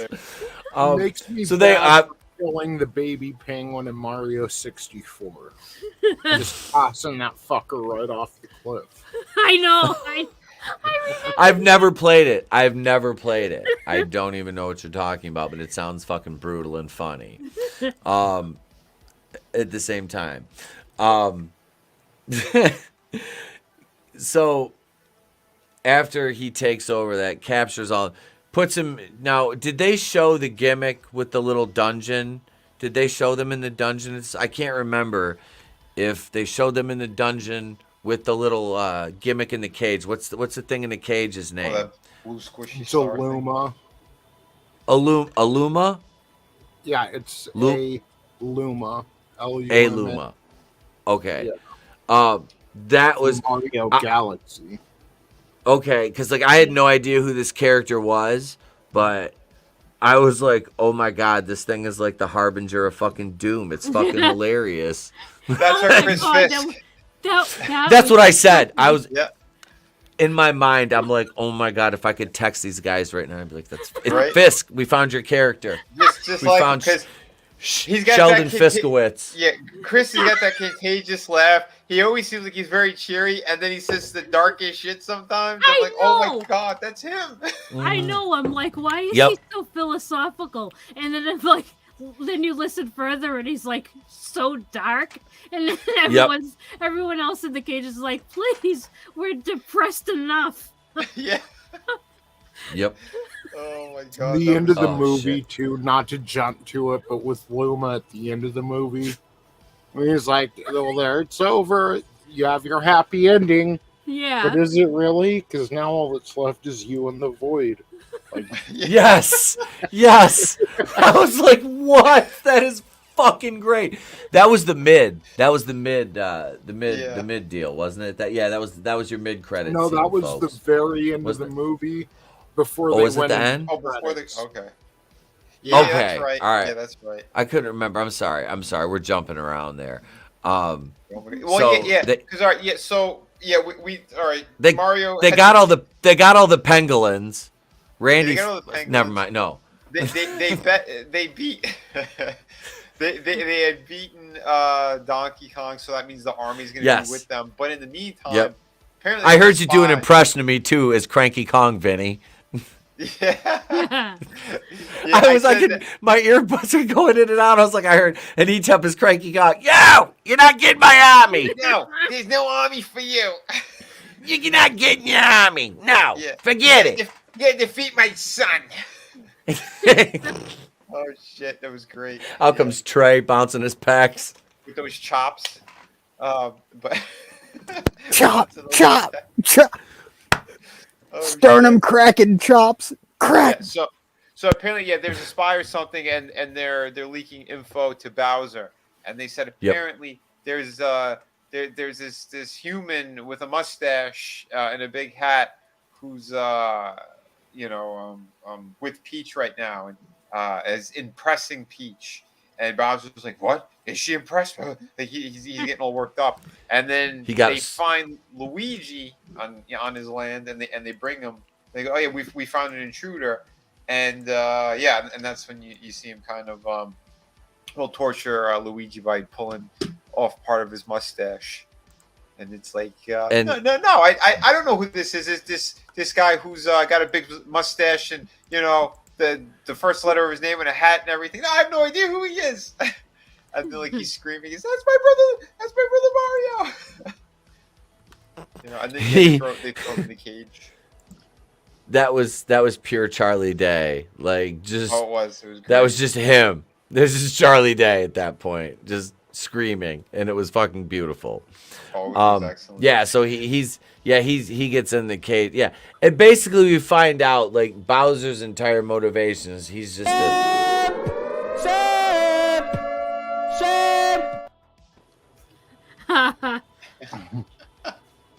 I'm out of line, but I'm right. No, you right. No, he did though. He didn't even. Okay, did y'all talk about his wedding announcement? Like when he? No. When he was giving the speech to his fucking minions, right? And even the one turtle, even the one Koopa said something, and what if she says no or whatever, and he fucking just roasted. Doesn't she hate him. you? Yeah. Turned him into a fucking zombie. Just roast the little motherfucker. Turned him into dry bones. Yeah. That was great. And, he's like doing the concert and shit, and he stops and he's like, "You're gonna get married," and they're all like, "What? What?" Yeah, because like he's boasting and bragging. It sounds like he's gonna take over the kingdom. Yep. He's gonna make them all suffer, and then in the end, he's like, "And I'm gonna marry Peach." Jack Black was fucking awesome. Yeah, like he really like. Job. And is a voice acting, and otherwise, like I know he was in that Star Wars episode this week with Lizzo and Sasha Banks and Christopher Lloyd, and Helen Keller and Clark Gable, and I think John Wayne was in it, and then like Elaine Wuornos made a cameo. We were sitting there on the Monday stream, and I went, "What?" He goes, I said, "Let me get this right," because I had to clean my ears. I'm like, "Wait a minute, did I hear Lizzo and Jack Black?" He goes, "Yeah," and Christopher Lloyd. I went, "What?" That's how you know. That's how you know no one is watching. They hit the wall so hard that they have to bring in celebrities to overweight singers. It was like an SNL skit. It was. That's what it sounded like. Jack, it was fun. Trey said I said, all right, so I capitulated to my son and I watched it with him. And honestly, like Jack Black and Lizzo were like, they played like a married couple that ruled a planet, and it was really stupid. I explained it to Tony. I don't want to do it right now. I don't want to take time away from Mario for that. But suffice to say, the one performance that stood out and that wasn't absolute shit, who do you think it was? It was Jack Black. Just being Jack fucking Black. You know what I mean? Like, it wasn't a good show. Don't get me wrong. It wasn't good. Like, I didn't, like I said, my son asked me, so I suffered through it. He enjoyed, and I put on a smile and I said, "Yeah, buddy, you know," because he enjoys it. It's you know, so I'm like, that's cool. You're like, all right, since we're related. I can't. You get one. I can't just go to him and be like, "You're fired." Now, this is where if you watch WrestleMania, you could. if I had another son, I might threaten to make him number 2 on the depth chart and be like, "Hey, your brother's my favorite." But I only got one, so I can't fucking play that card. But I used to fuck with him and told him he had a fucking brother, Doug. And I said, "I'm going to fucking bring Doug out of the attic and put you up there. And then Doug's going to be my..." And he goes, the one day he got pissed. He fucking ran upstairs. "Where is he?" I was waiting for him to say... I was waiting for him to say, "Where's the traitor?" But he did. He ran upstairs. "Where's Doug? I'm going to find him. I'm going to beat him up." I'm like... "He's not real, buddy." My wife's like, "Jesus Christ." I'm like, he's up there tearing through the upstairs of the house. Like, "Trey, you're on the bench. Doug, get in there." It's like that he's going to his room, loading up a mag in his Nerf gun. He's clearing corners. It's like with Bart and the Treehouse of Horror. They had his brother that was behind the walls. They were feeding fish heads. That's what I told Trey. I feed Doug. I told him I stole that shit right from there. Because I saw it as a kid. I thought that was the most clever shit. So I was like, "Man, hey," I'm gonna feed. I feed Doug fish heads. That's what you're gonna have to eat when you replace him. Oh God. But back to Mario Brothers. Trey. Doug, you're it. So, and everybody out there is going like, "Your kid chops the shit out of you." No, we know you don't talk to him like that. Go ahead, Tom. To bring up Grace Randolph again, the part we were just talking about, like how funny was that with Bowser and turning the Koopa Troopa into dry bones and thinking he had like this devastating plot to take over the world, but he's a simp for Peach, and we all laughed at that. And I think everyone in the theater I was watching with thought that was funny. Like it was funny. Yeah, it was. Grace Randolph's take on it, and imagine how miserable you'd have to be. Her take on this was that in a post-Me Too era, Bowser's take on Peach is not okay. The fact that the whole movie revolved around who's going to be Peach's boyfriend, which it didn't. The movie had nothing to do. It was about Mario finding Luigi. Yes. and then Yes, defeating dude. It was Bowser. about the bond between the brothers.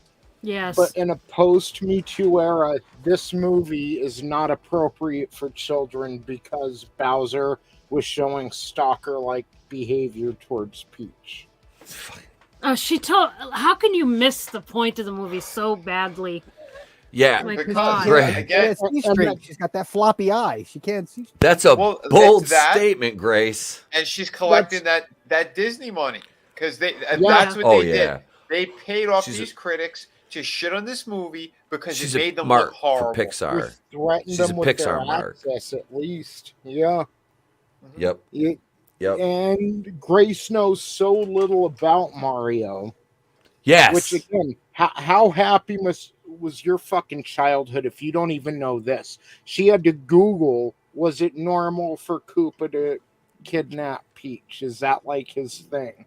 Is to kidnap Peach and try to take over the Mushroom Kingdom? Yep. I'm calling bullshit. Wow. I'm calling bullshit all the way on that. I know. I feel like I don't know who doesn't know that's the thing. Yeah. Like you don't even have to have played all the games to know that. Right. I hope she y'all gotta remember. You're talking about Grace, white girl, Forrest Whitaker eye, horrible take, blocked me on Twitter because she couldn't take how fucking devastatingly handsome I am, Randolph. And then I roasted the shit. I blocked her ass. Oh no! I was like, that song was that song by The Weeknd, Earned It, girl, you earned it. You know, that shit. If I could sing, that kind of shit right there.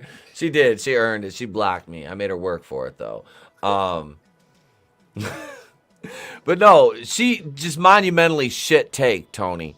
Like, you sent me a couple clips. I haven't got to watch her whole video yet. But like the clip or two you sent me, what I've seen from on people posted on Twitter, just fucking. What do you think the whole villain? The Me Too thing got me.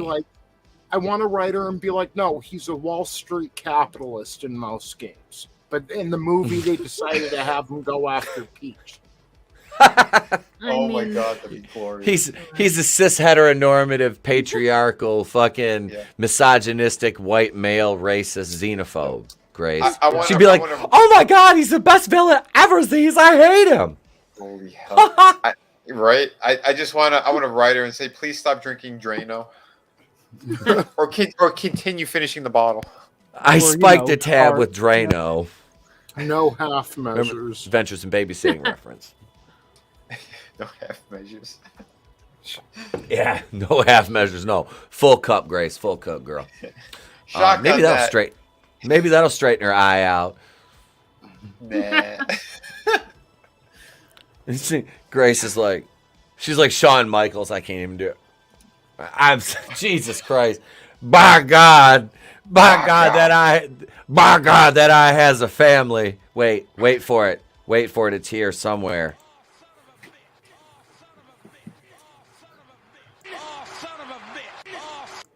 There you go. Little JR. She's got a blue Drano mustache. Like, well. Well,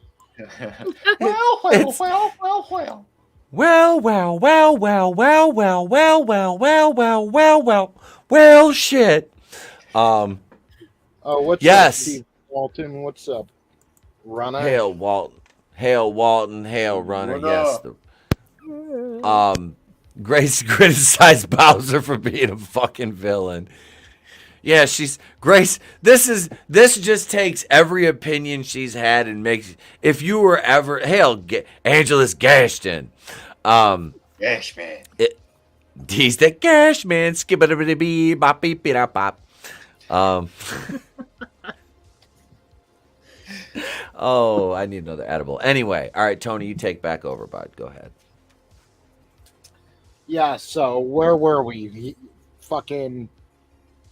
He announces. Mario announces the wedding. Yeah, he announces the wedding. Yep. They're all looking at him funny, and then they cut back to the whole the Donkey Kong stuff over there, and basically they got the hookup, and Yeah, they're gonna have the whole army.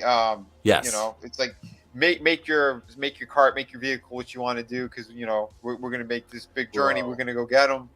They're Dude. ready to have this. They made it just like Mario Kart. Like if you go play Mario Kart 8, the way they made their vehicles, they even Yes. had the A button. That was amazing. Yes. Oh wow, I didn't know that. Yep. I never played Mario Kart. Being new to Mario Kart, like I just started playing it again. Like I played it on 64 like back in the day, but I hadn't played it in God knows how long. Like I don't fucking know. Like I hadn't played it in forever.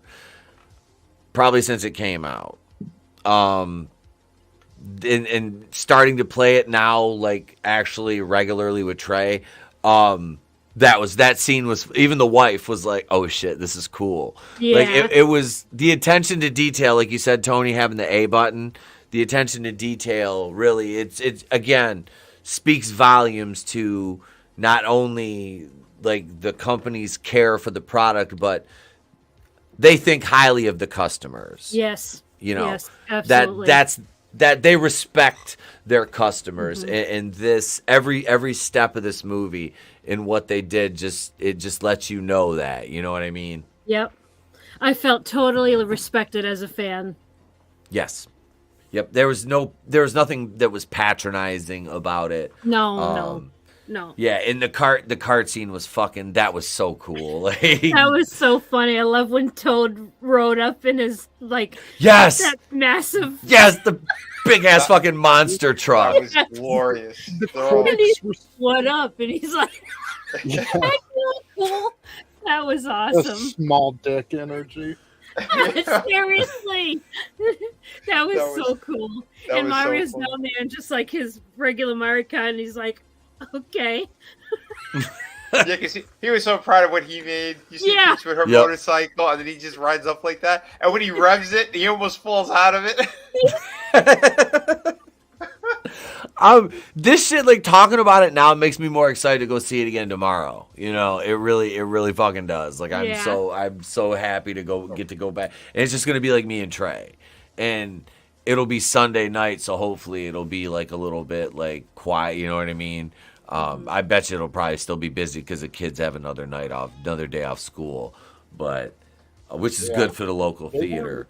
Nintendo was really, because this wasn't even supposed to come out till yesterday, and then they bumped it back 2 days to Wednesday the 5th because it was Easter weekend. Like they were smart to even put it on this weekend, and man, it's gonna pay dividends for them. Yeah. Oh my god. And it already is. They're breaking records all over the world. Yep. Yeah. Which is awesome. That is so awesome. Again, we're looking at numbers that are close to 400 million altogether worldwide. You know, that's what we're looking at roughly for an animated movie like that. So you could see families are hungry for this type of entertainment, stuff that has no stupid agendas, things that are just fun, awesome for everyone, nostalgia. But again, nothing's crammed in your face or down your throat. Everything just plays out so balanced. It's excellent. This movie was, again, one of the best movies of the year, hands down. Yeah, I agree. I've got I'm sorry to interrupt you, Trina. I'm sorry. It's okay. I'm no, good. I was gonna say I've got an updated projection for the weekend. Now this is as of 10 hours ago. This is from NintendoLife.com. What do you guys think it is globally? Globally, from what I saw, it had to have crossed 400 million then. They said 368, which I think is low. I think this might be a little bit low, but wanting to stay on the safe side of it, 368 is a fucking disgustingly good number for an opening week. That's record breaking.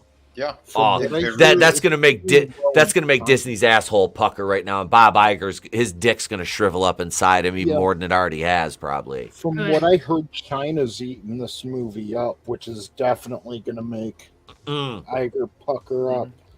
Yep, like they can barely get a movie out there, and when they do, it's laughed at and disrespected. And Chinese fans are loving this movie, from what I hear. Excellent. Wow, nice. Because they probably these guys play the game. They've played the games, you know, they're fucking fans of the franchise. They know what it should be. And yeah, I you know, not speaking to the Chinese government or anything, but I mean the people, you know what I mean? Your average citizen that is, you know, a fan of this fucking franchise. Yeah, this is great. This is literally fucking what we needed to happen right now, especially with everything going wrong at Disney. Yeah. This is the perfect time for Illumination to fucking just go, bam, look what we got again. They're fucking, what, 3 for 3 now? Well, 2 for 2. This one and Minions. The Minions. One thing about messing with Nintendo that I've noticed, a lot of the Nintendo YouTubers I listen to who have nothing to do with any culture war or anything, they talk about video games. They're kind of getting red-pilled now from the whole critics situation and the critics coming after this movie. They're like, why are they coming out? Like, this movie is good. Like, it doesn't deserve that score. Like, these normies are starting to wake up to the grift. You know, yes. Because, yeah, it just, like, the point is, this is an all-around win. I'm happy, and I'm glad that Disney is shaking in their boots after one movie because they deserve it. They don't have a monopoly on entertainment, and you know, I already made the call that I think in 20 years we're gonna sit back and laugh about how it was Nintendo and Sega that saved the movie industry of all companies. Yep. With Sonic and Super Mario. Frankie knows. That's a legendary. I love that. Vinny, I'll let you read this one. Yeah. It took 2 Italians to save cinema. I love it. Take that, Leguizamo. Salud. Fucking salud. Salud.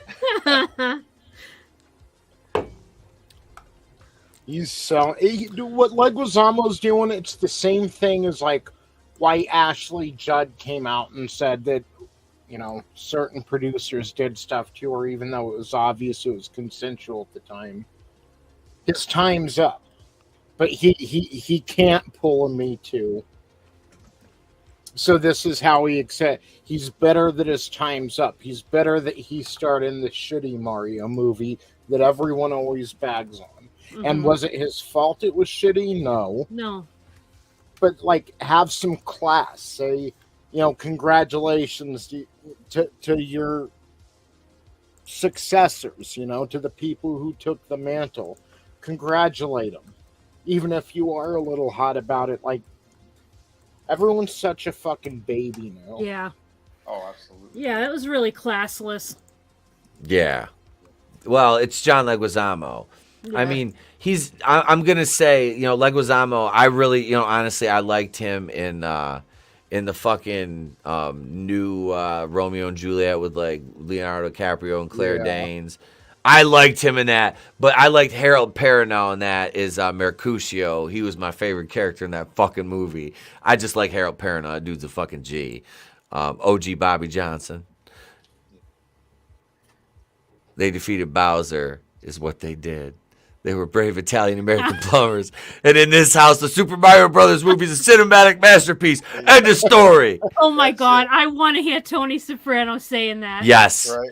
Yeah, That's I told Vinny when he showed me that. I could hear that in his fucking voice in my head. Yeah. And in this house, yes. And he'd fit it. You understand me, Carm? You understand me, Carmella? Yeah. Yep. Holy shit. This is like the perfect name for this. It is. Oh, God. Outside of Paulie smacking somebody for saying they didn't like the movie, Paulie fucking wants, what the fuck's the matter with you? Right. With that fucking big ass pompadour. Holy hell. Just great stuff right there. But yeah, that whole scene, the Mario Kart scene was excellent.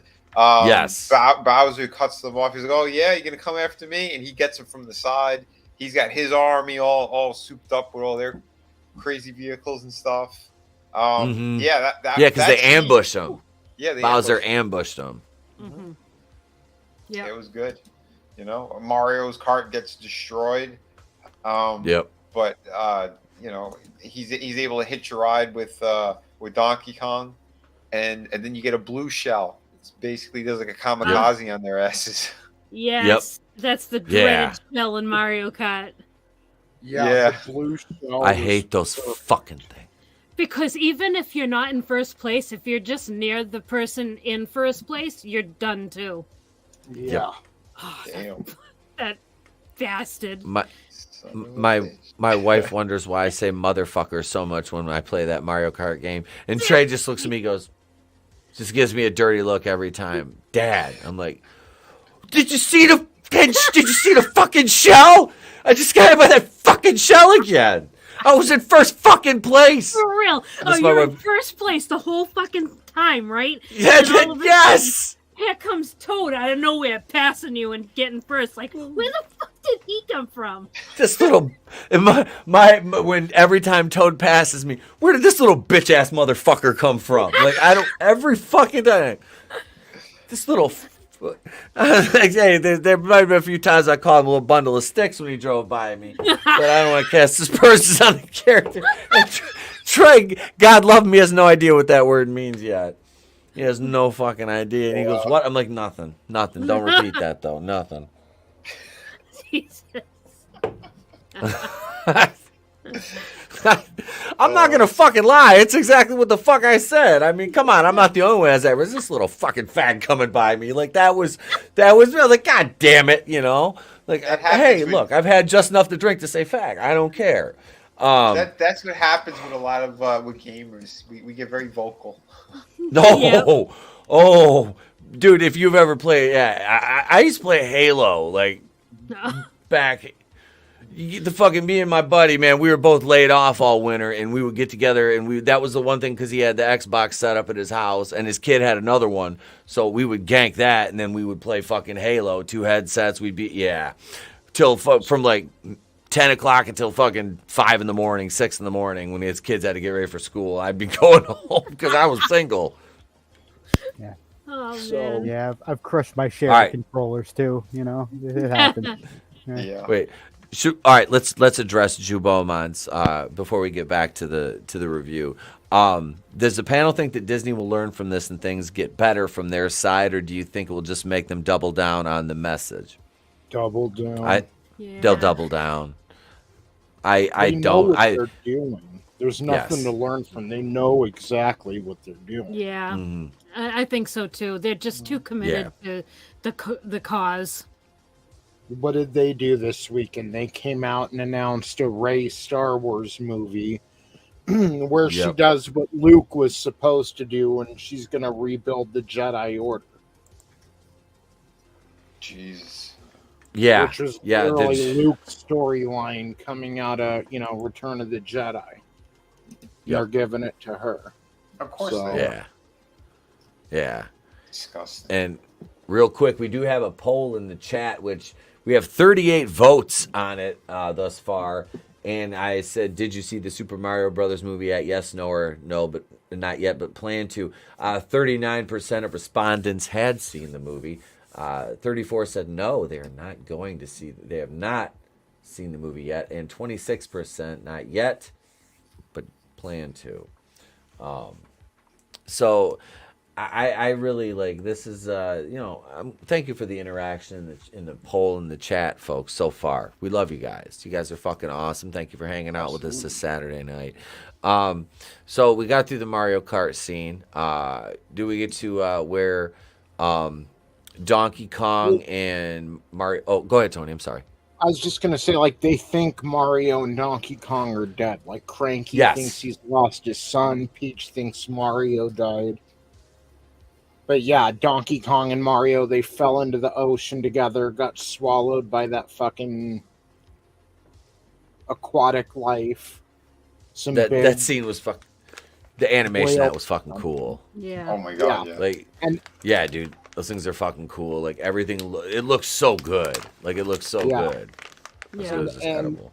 That's what Jeremy Johns mentioned. The quality of water showed him how good the CGI was. But we find out, because Mario and Donkey Kong, they get swallowed by this big thing. and they're stuck in his stomach, and they both find out that they have daddy issues, and they bond over that. Yeah. Yep. But Mario, we forgot Mario does save Donkey Kong because he gets hit by a piece of debris that's falling from the bridge in the explosion, and and he saved them. Well, first Donkey Kong saves Mario by using that rocket barrel in that whale thing that they were trapped in. Before even the blue shell, Donkey Kong saved Mario. He used one of the barrel bombs on the tank chasing Mario. The blue shell was driving. Yeah. So then Mario, lost his cart, and he ended up on Donkey Kong's cart. Then the blue shell hit him. Yeah, then they fall into the water, and a piece of Rainbow Road, or as Vinnie said, debris Larson, landed on Donkey Kong, knocking him out. Yeah. And then fucking Mario swam down there and basically hung Donkey Kong. Yeah. He grabbed Donkey Kong by his necktie and almost in a noose-like position and swam him up to the surface. I was kind of like, damn. Yeah, that was a little brutal. Yeah. That's awesome. Morning wood. Yeah. So then they are catching their breath, and Donkey Kong's like, you saved me. And next thing you know, they're being swallowed by the fucking fish, because what they didn't see was when Mario swam down to get the knocked out Donkey Kong and started swimming up, the fish was actually at the bottom, or the whale or whatever, with its mouth open, about to swallow Donkey Kong. So then he goes up and gets the two. Yep. And they get stuck in his belly. Yep. Yeah. And then Donkey Kong, I'll never be good enough for my dad. And Mario's like, same here. Yep. They kind of bond, but in a smart ass way. And I like when Donkey Kong was like, and your father was right. Yeah. Yeah. He's still being a dick to him. I love you. They think they're gonna meet their demise, and yet he still finds a way to be an asshole. I'm like, God, that's so real. I love it. Yes. And honestly, I did not hate Seth Rogen in this as much as I dislike him. Mm-hmm. I did not hate, because it was just enough to be funny and no more. Yeah, that was usually it. he overdoes his stuff. Yes. This was really well done. Yeah.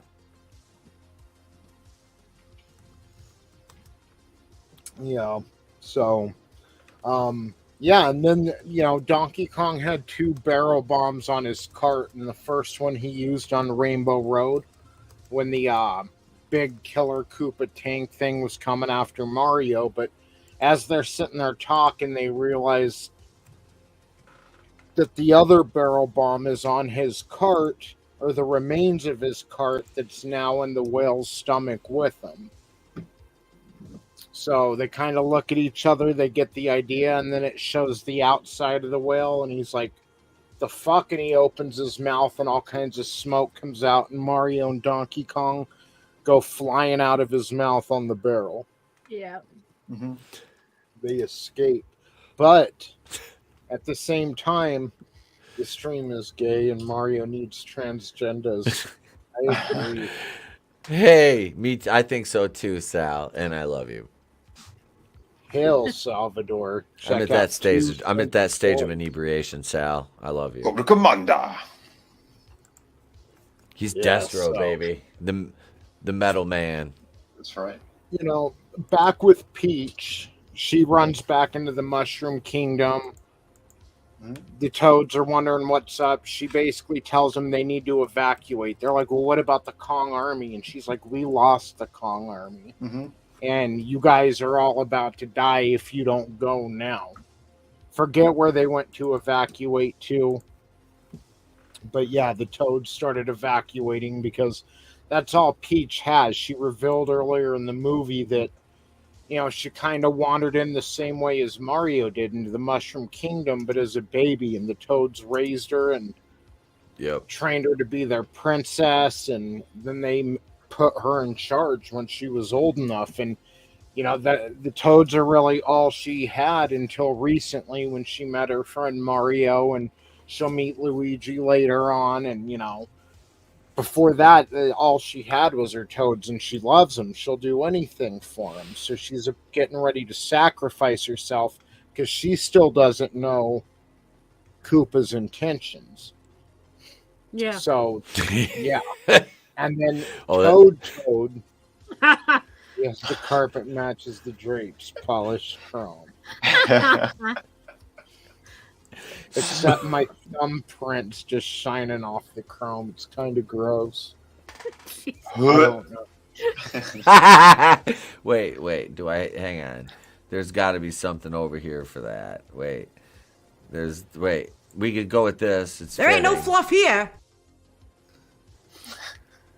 It's all greasy too. Like my thumb was dipped in vegetable oil. It's gross. Wait, is there? Don't want to see. Oh it. no! Why? Just work. Why? That one doesn't work. This one does.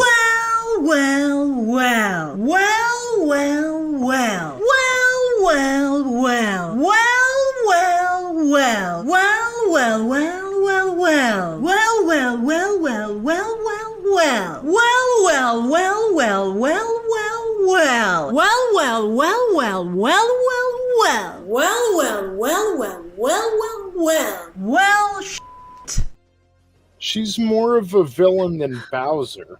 Yeah. No wonder why she has a fucking problem. Holy crap. I just did that whole thing by heart. Like, I love the second to last This one where the motherfucker. resolution drops. It just does it for me. Good night, Carl. Have a good one, man. Night, Have Carl. a Night, good night, Carl. Carl. Fucking Meats just knocked all my fucking Pez dispensers. You fucking prick. I forgot his fat ass was wandering around in here. Hang on. Hey, grab by the tail and you're just gonna hear. Come on, buddy. Go play out here, fat boy. So yeah, the toads evacuate, except for Toad that we know from the games, the main Toad, who said he promised he wouldn't let anyone hurt the princess, and he's going to stay there with her in a very heartwarming part. Yes. So True. This is the part that you'd see in the trailers where Peach grabs the like halibut. Yeah. Like yeah. Yeah, And that's she's Chris's in decked favorite part. Yes. I even told Chris, like, it's not quite what it seems like in the commercials. Like, Not even close. She has nothing left No. to lose. She thinks Mario's No. dead. She thinks her toads are in imminent danger. She's got nothing left to lose. And all she has is this last fight in her. So she gets ready, and her and Toad go to confront Bowser's ship, which is just approaching. The Koopa Troopas surround the princess. Bowser gets out, and she basically tells Bowser she's ready to fight till her final breath. And Bowser's like, "What? No, I want to marry you." And she's like, "You what?" He's like, "We can rule." Yeah, he takes out his power star. He's like, "With this, we can rule the galaxy together, Padme." And she's like, everything was proceeding exactly as I had foreseen. Until she said, "I would never marry you." Or like, I'd never marry you is basically the gist. Yeah. See, the day that happens on the internet, you know, like when you have those YouTubers, if they say that to their simp army, that's the day when it's all over. Yeah. He's like, I want to marry you. Peach is like, How long will you play Captain Marvel for? I don't know. damn it, I thought that was a Stone Cold gif. It said, and the picture of the fucking gif is Stone Cold. And It's it's a little like, more God, definitive than I don't know. you know that just ruined the whole fucking bit. That's great. Let me play this for myself. Play that shit. Yeah, basically that's what Bowser did to Toad afterwards. He put some baby powder on his hand and smacked the fuck out of Toad, and he's like, "You want a second baby powder print?" So Peach was like, okay, I'll marry you. Okay. We missed one of the funniest parts, one of the best parts. before it was, I think it was right before the Mario Kart Rainbow Bridge stuff.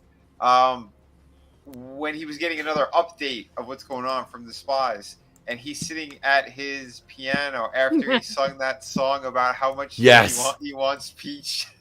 He gets interrupted, and then he calls this guy over. He goes, "Come jam with me," and he's on the piano. And he's going. Yes, castle music. That was fantastic. Yes, it was. And then they get interrupted, and they're both like, "What?" That was funny. And then he slams the piano on the right on his hands. And he's like, "Can I move my fingers now?" He's like, "Not yet. You learn more when you're in pain," or whatever the fuck. Yeah. He did some witty line when he was walking out. It was fucking funny, though. Yeah, when he smashed that fucking thing down on his hands. It just set that whole scene off. That was fucking great. Yeah. But going back to that scene where he wants her to marry he wants her to marry him. She's saying no, and then he's ready to kill Toad. Like Toad's standing there, and they're gonna squish him or whatever. And she's like, no, fine, I'll marry you. Just don't hurt my toads. Done. And he's like, that was like his deal. Boom, fine, you're mine. He goes, you have my word. And then he pulls her in, and they're gonna set up the wedding and all that. Yep. Which was pretty cool. But so I mean. You get to that scene where they have kind of like the wedding is set up, and was it Toad that gave her the bouquet? Yeah. Yes, Toad came and gave her the bouquet. Yeah. So and like gave her a wink, like there's something in there for you. So she's standing there and ready to go down the aisle. You got all those other characters from the games and stuff that were there, which that was pretty cool and fun. And King Babam, King Goomba, who are both like bosses in Mario games. Mm-hmm. Yep. Which that was cool. And the big thing too. And the big thing too is that Bowser was going to sacrifice all of the people he had in his dungeon as a gift to her for the wedding, and he was going to lower them into the lava. And that's Luigi. Yep. You have. Yeah, Luigi. All the pangolins. The penguins. Pangolins. But the Luma, who's excited about it. Yeah. Yeah. The Luma was so happy to be lowered into the lava. That was hilarious. Finally, the sweet release of death.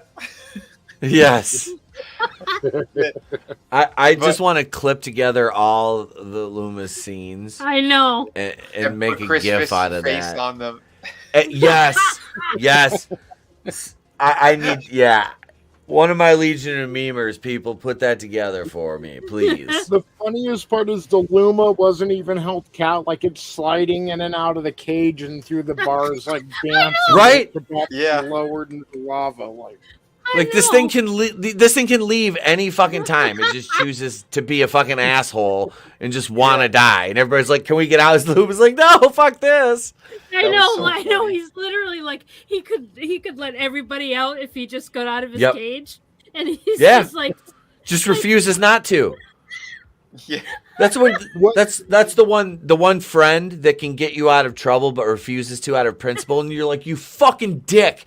Do you realize what this is gonna do? Do you realize the repercussions? They're like, hi, but look, we're gonna face them together. We're like, no, we don't have to. None of us have to.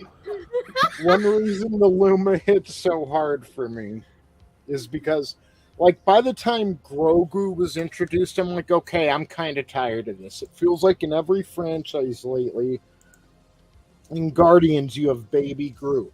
And Fantastic Beasts, you have that little stick bug. They always have, like, a cute little baby character now. It started with Ewoks.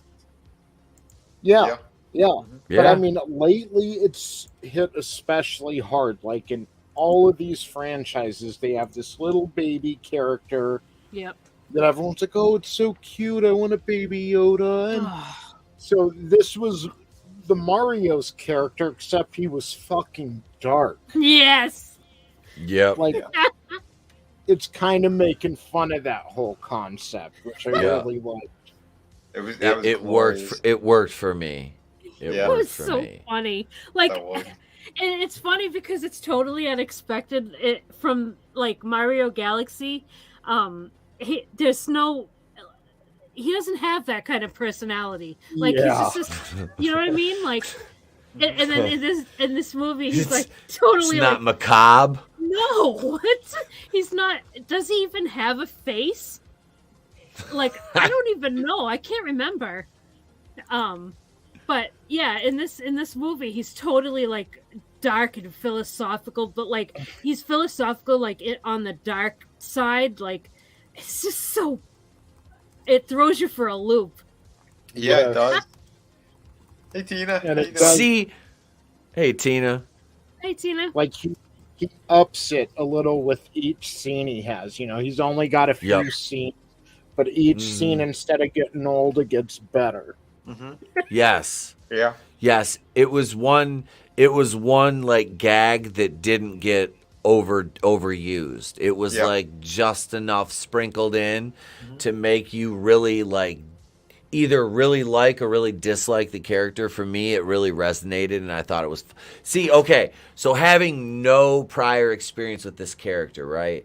I assumed this is this character's general like demeanor, like this character's some kind of like dark, like almost like I don't know, emo-ish kind of character who just wants like the sweet release of death but can't achieve it for some reason. You know, I just assumed it was a tortured soul kind of character, but you guys are saying that's not what it is in the games at all. No, not at all. Which is fucking hilarious. But no, this it was funny how, like you said, is it like androgynous, or is it like a male, or is it supposed to be like female, or it's just like a little starlight creature. Okay, so it's just a little star. All right, because I didn't know just based on the voice. I'm like, I don't know what it is, you know. So I don't want to misgender it. But I'm gonna misgender a fucking star. Jesus Christ, this is where I'm at in my life. But I did. It was like you said, the fucking thing zooming in and out of the fucking cage. It's like, you fucking asshole, just let everybody out. Please. It was funny shit. So it does. As they actually do start lowering the cage as they're starting the ceremony, and Luigi's cage is already hitting the lava. He's like, I was like, there, and he's gonna die. Yeah, I was crazy. So they're there, and you got Bowser with his top hat on and his white coat. He's so happy. It looks his Mario Odyssey outfit, by the way. Oh yeah. I have seen that. Yeah, so, yeah, that was awesome. But so yeah, they're standing there. He's all happy and giddy. He's gonna marry her. She's like, I'm not marrying you. And in the bouquet is one of the frost flower things. So she gets the power of ice. And she's basically doing her Frozen shit there. She freezes the gears. You know, she's doing some actiony stuff. But in the meantime, you see Mario and Donkey Kong from that barrel. They kind of flew, and they were getting close to where they had to be, because Bowser's got his floating island thing there, his little kingdom there, and it's on top of the princess's castle area. So they land just shy of that. So they're kind of like on her level, and they have to they got to make their way to the top.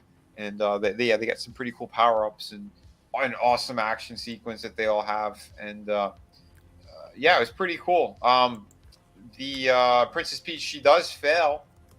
She gets hit, so she loses the ice power, and the ice is starting to crack. She did freeze Bowser up like in a wall of ice. There was a full block, right? Yeah, his head was in there too. Everything was covered up. And then Mario, did he get he got the raccoon from that part, right? Because they were making their way up. They were making their way up to where Bowser were. Yeah. Yep. So it was that one. Yeah, he got like the firepower. Mario ends up hitting one of the power ups, and he gets the flying raccoon. Yeah. And Yep. Yeah. So he goes. He's making his way up there. and Bowser, he breaks his head out of the ice, and he calls for the big bomb to destroy her kingdom, basically. Yeah, the big bullet. The big bullet. It's monstrous. Yep. Oh, go ahead, Tony. No, it's the same Bullet Bob. Bill. Yep. Bullet Bill. Yeah, Bullet Bill. Bullet Bill. Those fucking things. I hated those on that fucking ship when all of them are shooting at you. Yes. Fucking pricks. Yeah, this is the mega one. Yeah, which is great. That thing it blasts off, and it's gonna be coming down on her kingdom, and Mario's trying to get its attention. Says he's doing the flying raccoon deal, and he can't get its attention. Very end of Avengers-ish, very new, dude. Yeah. Yes, that was City. That was Iron Man. That was fucking Mario's like Iron Man moment. I was like, holy shit! That's why I said I was nudging the wife. I was like, I'm Iron Man. Yeah. But he can't get its attention, so finally he wails him in the eye, and that got him to turn. Yep.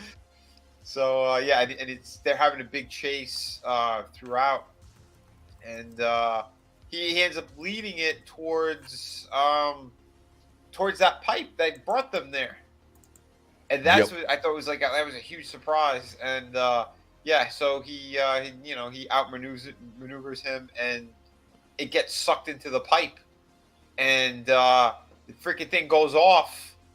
And as it's going off, though, like Mario, he goes up to he gets Luigi before he gets burned in the lava, and he's like, Mario, and he saved them. And when they land, he's like, why are you dressed like a bear? That was funny, but the explosion from real quick, just pay off what you mentioned earlier. When he does save Luigi from the lava, he says, see, I told you everything would be okay as long as we were together. Yeah. Yes, that's right. And pays that line off. Yeah, which was, again, excellent stuff right there. Everything embraced and everything. And then, the bomb goes off, and basically everything's getting sucked into that broken portal. And, it's like, you see Brooklyn, and all of a sudden, a giant Bowser head statue comes busting out of the ground, and it's the front of his floating island citadel thing, and they get brought into the real world, which I thought was pretty damn awesome. Yeah. That was amazing stuff, and Mario, because he got hit, he lost his power up, and he's regular Mario again. And Bowser is he broke out, and he is just like wreaking havoc. He's picking up cars, he's slamming them, he's breathing fire all over the place, and he knocks Mario into the pizzeria, or he runs in there, and and he's calling him out for being a coward. Come out here. And Mario's all messed up. Like he's seeing double. His face is all bruised, and the TV's busted on inside the pizzeria, but it's starting to play their commercial in a loop. And in the end of it, the pizzeria was the Punch-Out Pizzeria. Yep. Yeah, that's right.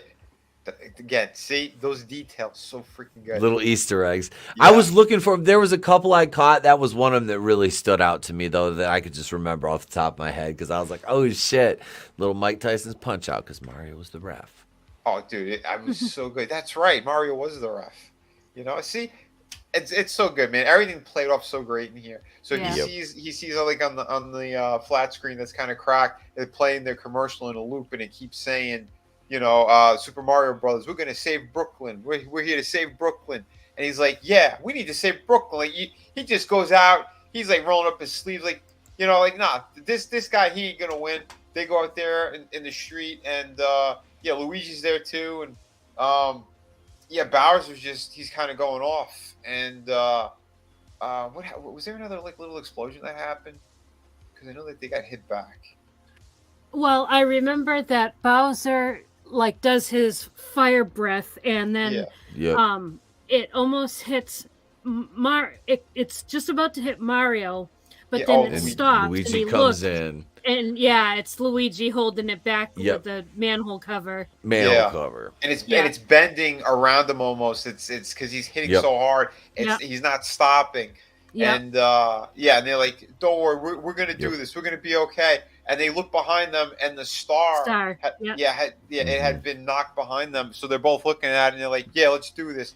He grabs his brother's hand, and as Bowser does his big blast, it looks like they're dead, but you see the smoke go, and they're souped up, they're invincible, and they just beat the shit out of Bowser.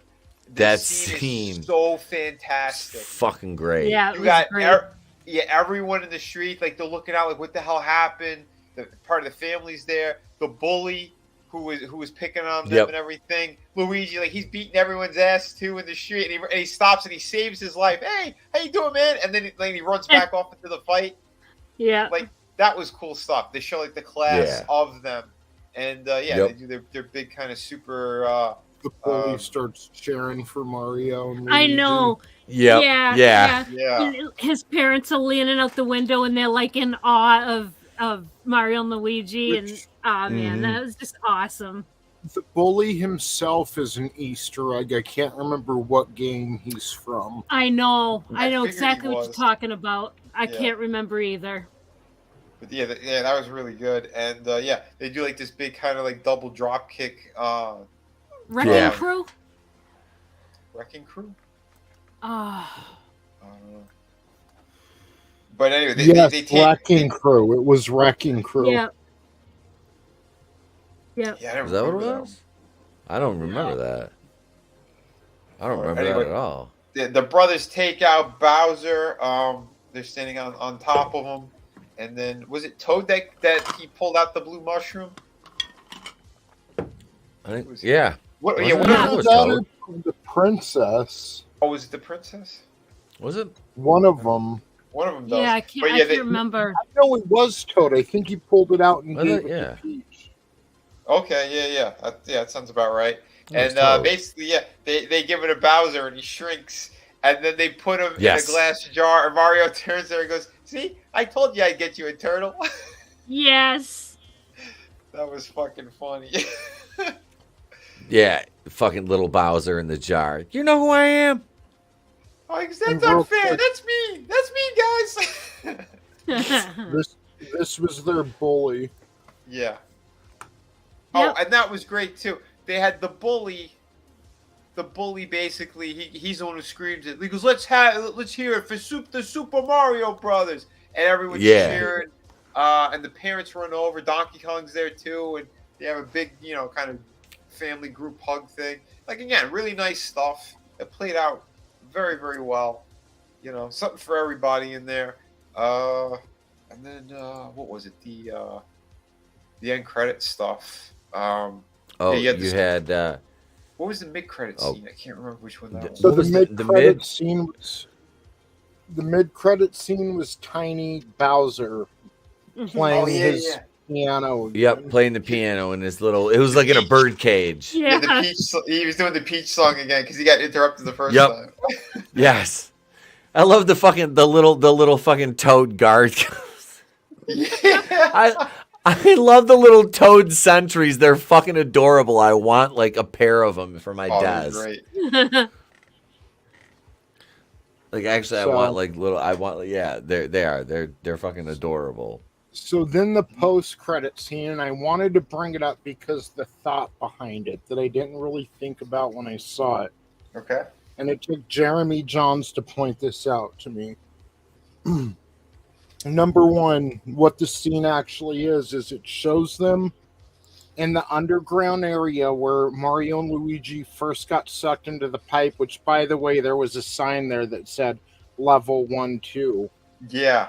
Because it's very reminiscent of level 1-2 from the original Super Mario Brothers. Mm-hmm. Yep. But there's a Yoshi egg. I missed that. I didn't see that. I'll look for it tomorrow.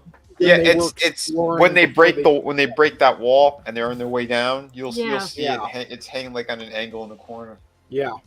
So it shows a Yoshi egg, and then the Yoshi egg cracks open as the screen goes dark, and then you hear Yoshi saying, "Yoshi, Yoshi." But the thought that was put into this, it was an Easter egg of a Yoshi egg on Easter weekend, Yep. making it an Easter egg.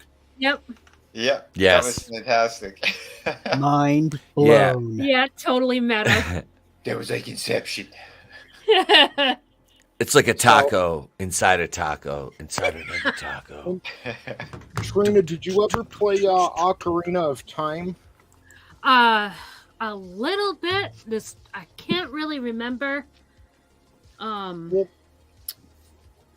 Which one? I think that was on Nintendo 64, wasn't it? Yeah. Yeah, I remember it. I can't remember how much of it I played though. So they have Lon Lon Ranch there. And there's a redheaded reoccurring character in Zelda games. In Link's Awakening, it was Marin and her dad Terran. But in Ocarina of Time, it was Malon and Talon. Okay. They kind of play the same role. Secondary, like, love interest to Link.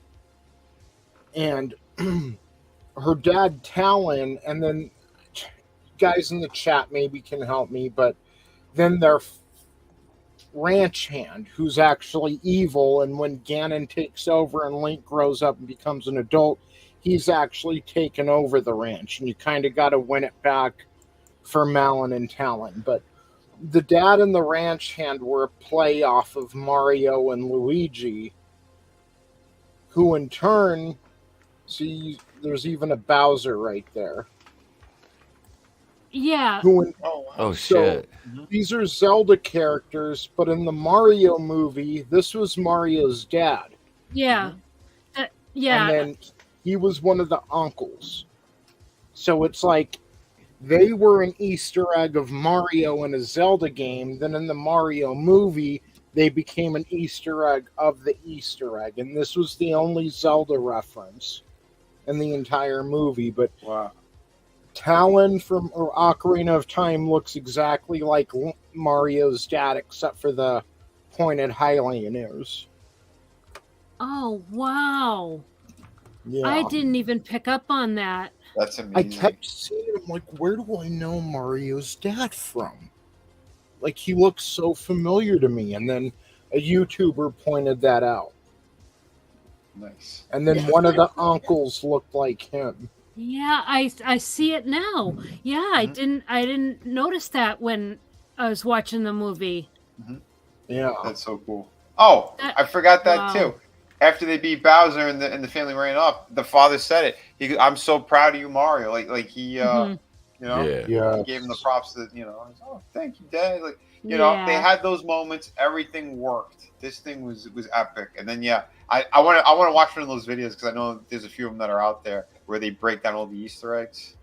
Yeah, and we gotta check those out. You know what's funny is this movie was like about two brothers. I feel like it's a Rick and Morty. Two brothers alone, a hill fighting against old ladies. No, but I was gonna say at least somebody got a chuckle out of a Rick and Morty reference. It was from season 1 and 2. Just the parody bits were good, but no, Mario and Luigi had a bond between two brothers, which was a beautiful thing. Like Vinnie said earlier, the family aspect of it, and everything about this was completely wholesome. It was good. Yeah. It never lost its focus. I didn't, and to speak to my slant-eyed fucking half fucking Forrest Whitaker faced boob Grace Randolph, who has, some of the, like I said, Grace, I'll knock that eye right, girl. I guarantee I can fix that shit for you. Buff it out like Carl Shy, tape that off, or it's getting painted. But it's got some fucking bad. I don't know how I stay monetized. I just do. If they demonetize me, it's a hate crime. Anti-Semitic.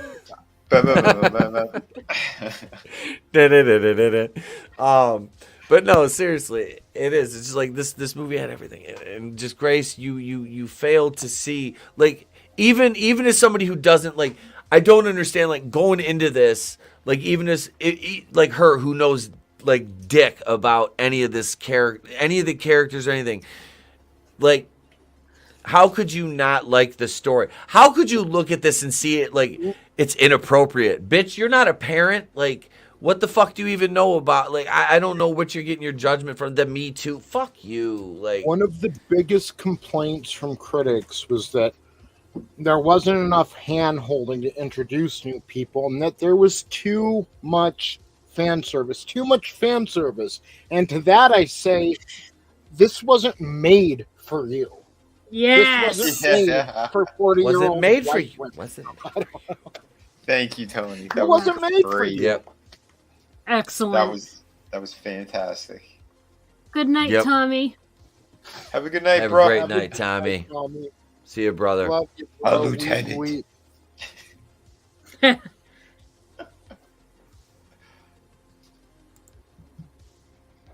Jesus. Too much fan service, man. That tells you everything. Jesus Christ.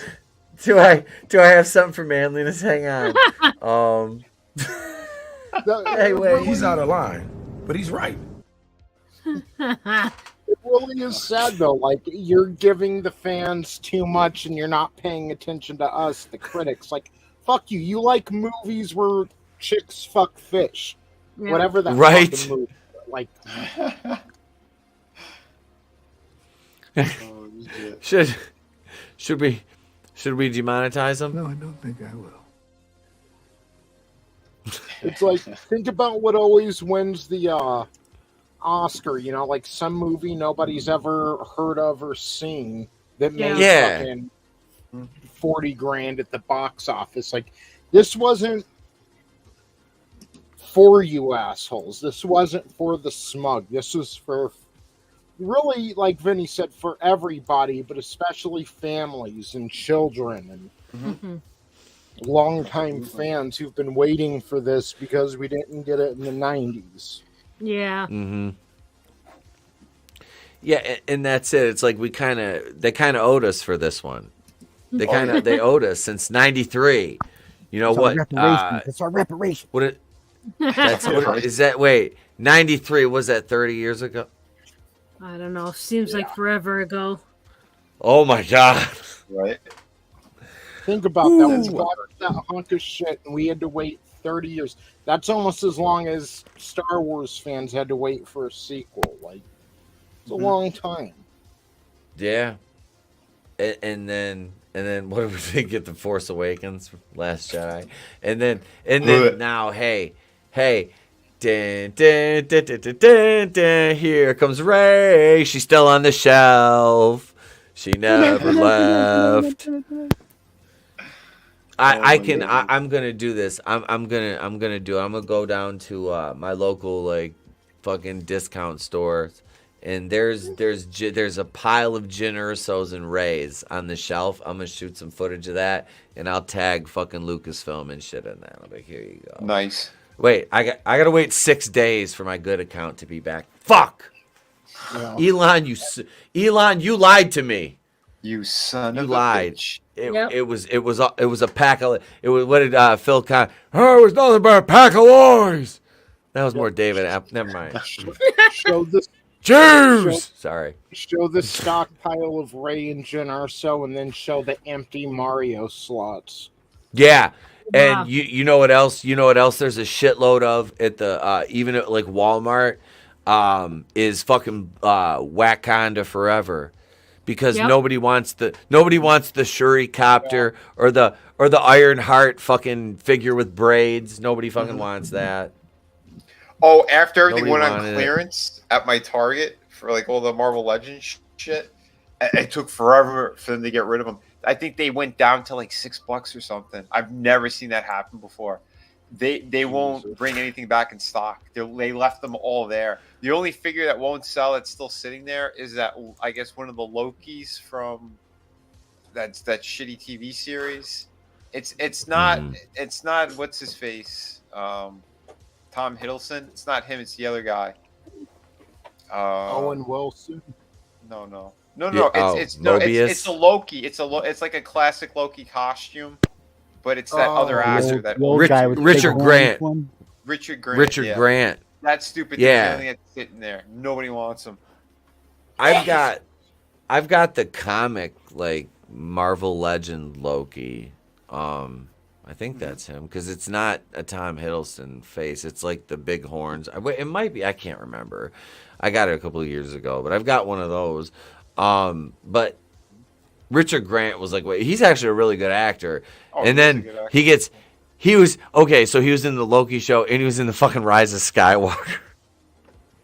And then they fucking killed him in that. That's right. They just killed him like that in Rise of Skywalker. And seriously, like this whole thing, like they're bringing Daisy Ridley back. I was gonna do a video on it today. I didn't have a chance because it's like this is the beautiful thing about fucking a stupid company like Disney, who now even like I said, you got Nintendo and has got Universal is who they released this through. Nintendo's like, we can basically give you a license to print money if you act right. Mm-hmm. Like Nintendo, okay, so Nintendo right now is like, say it's like me, right? I'm like older gentleman, distinguished, right? Say hypothetically, Etep is single, he wants to get him a younger lady. It's like, look, girl, I've got what you need. I'm sugar daddy. Look, you ask me, daddy will give it to you as long as you act right, But if the bitch acts wrong, it's like, no, you don't get it. And that's what Universal was fucking up. And then Nintendo dialed it back. Like you said, Tony, they had to pull that shit out of the movie. And then Nintendo's like, okay, here you go. Good job. All right. They got fucked 30 years ago. They didn't have any creative control for that Mario movie. And they kept hiring and firing directors. And it's famously known that Bob Hoskins finally saw the final script and it was nothing like what he signed on to. They kept firing directors, hiring new ones. The new directors would rewrite the script and it turned out to be a clusterfuck. And it's around the same time the Zelda CDI games came out too, the Philips CDI. And after that, Nintendo learned we've got to be extremely protective over our properties, especially because they're not a very big company compared to the companies that are out there like Disney. Yeah. And even though they're not a huge company, they've got some of the biggest properties in the world. Like Pokemon is massive. And these other companies like Disney will do anything they can to get their hands on these properties. All it takes is for Nintendo to fuck up. Yeah. It's like, and I showed you that video I was listening to, Etep, with the lawyer who was talking about why Nintendo's so strict with their games and why they shut down fan-made games and ROMs and stuff. And it's not because they don't want fans to enjoy it, but aspirin used to be a brand name drug from Bayer. And then a bunch of different companies started calling their drug aspirin. Like, hey, it's aspirin, it's aspirin. And then one day Bayer decided to call their copyright in. And they're like, you can't use this name anymore. And it went to court and the judge was like, you're letting everyone use it. You had been letting everyone use it. It became genericized. It became a genericized term. Yeah. So if they allow their properties basically to wander too far, they'll lose them. Then it's like, well, you don't really own Pokemon if everyone's making them or this or that. So they have to be very protective because they are kind of a smaller fish in a pond full of giant fish. And they, and that explains why it took them so long to even come out and make another movie. And when they did, they had direct control over it. They did have a deal with Netflix, and they pulled out. I remember you telling me that. They pulled out. Well, can you blame them? Look what Netflix did to Resident Evil. Dog. Good Lord. I'm not... Okay, and you guys know, I'm basically fucking... I played shit but the first Resident Evil game. I've seen the movies, for the most part, the Mila Jovovich verse of Resident Evil, I think I've seen 3 or 4 of them, maybe more. I don't know. I think that That's like 3 or 4 of them I've seen. Yeah, and there's a shitload of those fucking things. But I got the point. I'm like, okay, I get it. You're fucking the director. It's cool, honey. I get it. Like, if I was him, I would do it too. Like, The Fifth Element, you had me at that. You had me at, what was that? Run, Lola, Run. I think that's what it was with her. Oh, she's fantastic. She's great. Yeah. But those movies were shit. I mean, the first one was pretty good, and then you had and after that, it just went to shit. Well, you had some elements here and there in some of the other ones, but yeah, no, it was shit. They didn't do it right. Because the character was supposed to be Jill Valentine, and then they decided to make their own, and then they just clusterfuck the whole thing. But yeah, I'm sorry. Go ahead. No, it's fine. They're just broken thoughts at this point, Vinny. And now, it reminds me of a story like what Tony's talking about. It reminds me of a story with my old man. Okay, my father had this dog, and this dog, the 2-year-old, could walk this dog around the block, no problem. You want to know why? Because my father put the leash on the dog. He gave the other end to the baby. Every time the dog would move and knock over the baby, Dad knocked over the dog. The dog would move, knock over the baby, Dad knocked over the dog. The dog would move, knocked over the baby, Dad would knock over the dog. Finally, the dog figured out, I ain't going nowhere without this baby.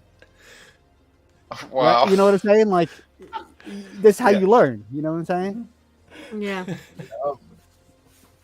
They got to start knocking over the dog, you know? You should see by the fucking Hayes. I got a fucking dag up there. It's knocking fucking everything over already. This fucking girl. Holy shit. Yeah, Jesus Christ, dude. Oh my God. Tony, how many messages have I sent you where I'm in the middle of fucking a sentence and I'm like, God damn it, Bela. And he'll hear a water bowl banging off the fucking tile floor as she's fucking throwing fucking water everywhere and the fucking dragging the thing away, going shaking the fucking water bowl. I'm like, the fuck. Y'all heard mine earlier on stream. You guys gotta watch more Season Milan. I tried it. One day I was like, behind her ear, I was like, and then you be submissive, you little bitch. And she was like, she's bit me. I'm like, fuck you. He also does a subtle jab to the neck. Oh, I did it. I was like, oh, I did. I was like, around the ear. I'm like, I fucking, I was trying to, it's like before the show, so I'm primping myself, making myself beautiful because, like, this magic doesn't just happen. You got to appreciate this. So maybe he's born with it. Maybe it's Maybelline. But I fucking cut my head. Let's shut it down. Well, let's go around. I'd like to hear what everyone might want from a, because there's gonna be a sequel. Like what everyone might want from a sequel. So, whoever wants to start, ladies first, I guess. I guess. Are you absolutely sure there's going to be a sequel? Oh, yeah. Well, the way they teased that post-credit scene, it seems like they're okay. planning on a sequel. But I was wondering, because I wasn't sure, like, the way it ended, we were talking about that, and I wasn't sure, like, if they like set it up for a sequel or not, but I could see how they would be. Honestly, I don't think the movie needs a sequel. But I guess if they do a sequel, I think what would be cool would be like just more into like Donkey Kong and stuff. Maybe like Donkey Kong versus Bowser some more. But then we're kind of getting into Smash territory, so I'm not really sure. I'd like to see King K. Rool and the bad guy from Donkey Kong Country. Like the big alligator dude. Mm-hmm. That'd be pretty cool. I got a feeling, because again, Jack Black, he did such a great job in here. They're going to want to pull him back in. I think what could happen, or what could definitely work. Well, obviously, all right, you're introducing Yoshi. So I think they're going to explore some of that stuff, and because they had hints of it too. You saw some of the other little dinosaur dragon looking things during. There was a scene you saw the different ones. I'm like, oh, is Yoshi going to be there? But he wasn't. They threw him all the way at the end. So I think they'll probably do something like that, and they'll have like a big scene, or you could do something fun along those lines. But I have a feeling Bowser's going to have to escape somehow. Someone's going to tap him or hit him, and he gets hurt, or maybe he does it to himself so he can bust out of the cage. I think that'll definitely happen, because you're going to have that moment where he does kidnap her, and Mario's going to have to save her. You're going to have to do that in the sequel at some point, somewhere. Yeah, I agree. They are going to have to do that, because that is like a main theme of Mario. I mean, you always have to save Peach. Right. And I think for a sequel, because again, you're going to go with a sequel, it's got to be bigger. I think there might be 2 villains in there. They could put in some kind of Wario, or someone else could definitely be in this.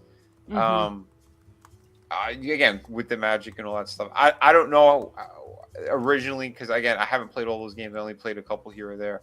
I don't know where Wario came from, but if they do it in a movie, you could use some of the magic stuff and things in that world to make this version of him. Don't know. I don't know how they did it in the games themselves, but he could even be the one who helps save, or Bowser. There's elements there you could go with, and there's enough characters too. You guys know a lot more about it, but for me, just looking at it, those elements have to be in there where Bowser escapes, he gets the princess, and you're gonna have to explore some of Yoshi and Mario's connection, and how they become friends and all that kind of stuff, and you could have a big kind of like he's riding him and running and shit, whatever. I don't know. You know how these games are, but they could do those type of stuff. Sort of like how we have Mario Kart in this one. You could do a big scene with him. But then I think you're gonna have to explore Luigi a lot more too, even if it's not his own movie with Luigi's Mansion. That would be great. A Luigi's Mansion movie. I think if they're going with Yoshi, it would make most sense to put in Wario, because that's where you first see Wario, is in Yoshi's Island on the DS. Okay. And where's he come from? Did they give any kind of backstory in there? Like what world he's in? Like what world he comes from? Yeah. I think it's just Wario Land. Let me look it up. I'm curious. Because Popeye was supposed to be, or Mario was supposed to be based off Popeye, and Wario's basically Bruno. Okay. Or whoever the fucking bad guy is. Bluto, yeah. He's like another guinea. What about you, Etep? What would you want to see from a sequel? From a sequel to this? Well, okay, so it's tough to say, like, I mean, do I want to see, like, Bowser kind of, like, have his Empire Strikes Back moment? I mean, following the lore of the games, I mean, I don't, whatever, because I mean, did they, I don't know if they had, like, comics for Mario, did they? I know they had the animated series. They've had a couple different animated series. Sure they had like one-off comics, but nothing like serious. Nothing with the serious storyline. For a sequel, I mean, I want to see more Mario and Luigi together on screen, because that was some of the best parts of the movie. Was getting Pratt and Day interacting as Mario and Luigi, because the synergy between the characters really worked, and it really gave the movie a warmth to it, which you don't, having watched, like, because I watched Lightyear with Trey. That had nothing, like, comparatively speaking. You're talking like character warmth and like characters that you can really like get behind and feel for and identify with, what, on some level, like their struggles, and feel, even in an animated movie like this, like if that movie like you know, and I'm no fucking Siskel and Ebert here, but I mean, let's be honest. You've watched enough movies, you can. It's not difficult to fucking, you know, pick things out. And this movie did have like heart. The product from the other side is basically hollow. It's a husk. So from a sequel, I want to see more of what made this successful, and you know, them obviously utilizing some more of what they have at their disposal. Which, I mean, for this, I mean, you've got a lot of material to work with. But I do want to see, what is that, Birdo that spits the egg? I'm not gonna lie, I really do want to see that. Well, mentioning him, like I was gonna mention, like I'd like to see Wart eventually, who's the antagonist from Mario 2, but what I'd really like to see, just because Jack Black did such a great job as Bowser as well, and I haven't beaten the game, so I don't know all of it, but there was Cackletta, who is from the Bean Kingdom, and she was the main antagonist in Mario and Luigi Superstar Saga on, I believe, the Game Boy Advance. And basically, it's almost like Mario and Bowser had to be on the same side, because Bowser's like, sure, I want to, you know, marry the princess and take over the kingdom, but I don't want anyone else to do that. Now here comes this crazy chick who's more powerful than all of us. And I would like to see Bowser eventually, maybe not in the sequel, but down the line, have to team up with Mario and Luigi. Mm-hmm. Out of pure survival, out of necessity. I think that would be funny. I think him and Mario could have. We didn't get many scenes or much time of Mario and Bowser together, or Luigi and Mario and Bowser, and I would like to see their three personalities interact more. Yeah, that'd be great. Yeah. And especially in a comedic kind of way if they are forced to team up, you know? Mm-hmm. Yep. But yep. That, yeah. In the Donkey Kong 2. Yes. I would like to see some Mario 2 elements in the next movie, though. Like, I don't know about Mario, like, ripping a root out of the ground and throwing it at a Shy Guy, but... we can get some... We need some more Shy Guy action. Yeah, I like the Shy Guys. We didn't get enough Shy Guy action. Those little fuckers are cool. Yeah. Well, like you said, they're Birdo little hockey would be masks. Really cool to see, and that Birdo would actually be a good, like, villain for Yoshi. Oh shit! Well, yeah, Birdo fits right in. I mean, that seemed always seemed to me like a precursor to Yoshi. Anyway, Yeah. You know what I mean? They seem like related species. Yeah. Yeah, and I don't think they've ever interacted very much in the games. No. So that would be interesting to do in the movie. Yep. So, yeah. And then just one more question I want to ask everyone. Like, what is another... Like, y'all know me, I want to see a Zelda movie eventually, but, like, what is another Nintendo franchise, or even just a video game franchise that you would like to see made into a well-made movie? It looks like Etep's itching to go. Kung Fu. I want the story of Thomas and Sylvia played out. That'd be good. There you go. You know what I'm talking about? The side scroller Kung Fu. You got to go up to different levels. Yeah, the knife thrower. The game of death. Yeah. Yes. Yes. I basically, want. You got that? I want the Kung Fu gang. I want that. Like. That would be. I do. I want that, man.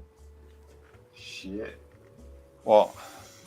What about you, Brutal? Did you mention what you'd like to see in a sequel yet? Well, I see, as I say, like I haven't. Oh God, am I too low? I haven't quite seen it yet, but no. What? I'm kidding. Oh God! God damn, Tony! Son of a bitch! What is he doing here? Well, yeah, that's what I say. Like, I feel a little bit bad because I haven't quite seen it yet. But now that I'm hearing all these good things, we'll probably take the boys and my niece because, like you said, it's pretty much good for all ages, and this and that. So we'll probably end up taking the kids and going to check it out and whatever. But as far as like a sequel, I don't really know. I mean, they could go anywhere, really. Like you said, it's a full Smash Brothers down the line. Like, I don't know. Duck Hunt could go John Wick for all I know. I don't know. Like Lady Gaga's Harley Quinn. Yeah, Stop that.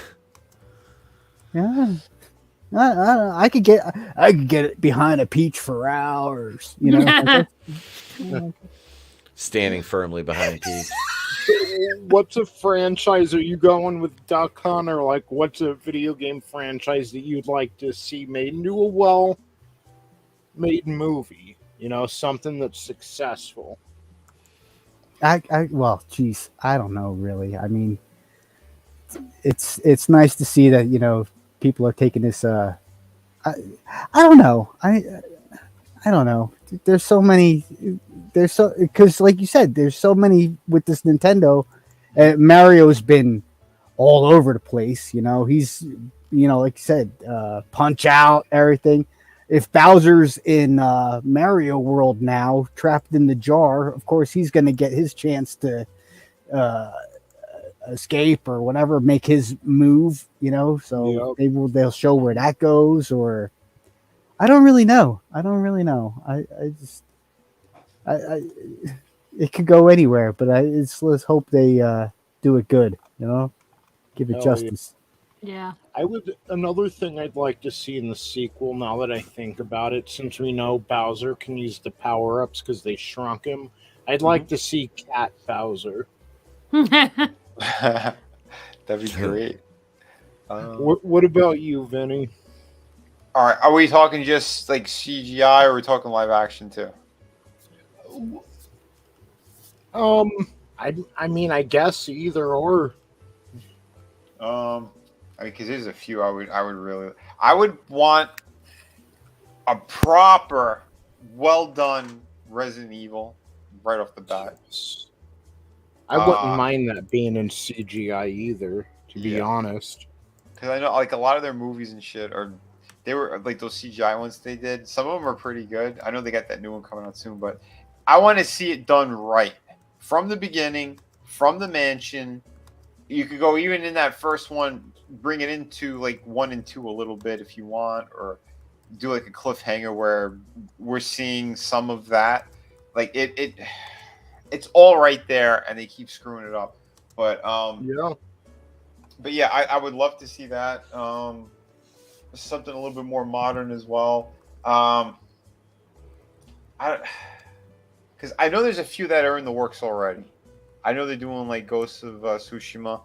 The guys from John Wick are actually going to be. They're working on a script or something. They said, and I'm looking forward to that.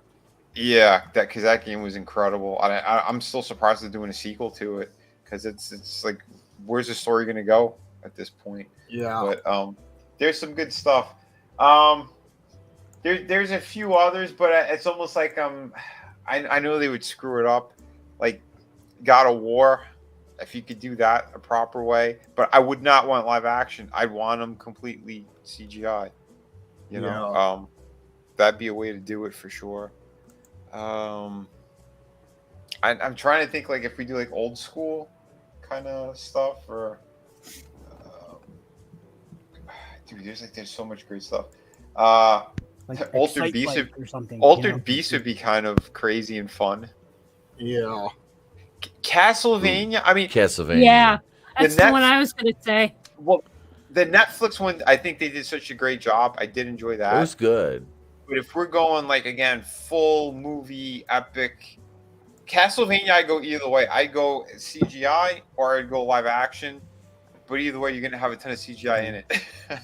or maybe Gauntlet. The Green Warrior needs food badly. Like that'd be pretty cool. Ghosts and Ghouls. Hell yeah, dude! Yeah, there's some really cool shit that they could do. I mean, again, I'm spitballing a few of them because again, there's so many fun games that are out there and things that we've played when we were kids and stuff that we've kind of franchise we grew up with and still love and play. And I got to get back to Resident Evil 4, by the way.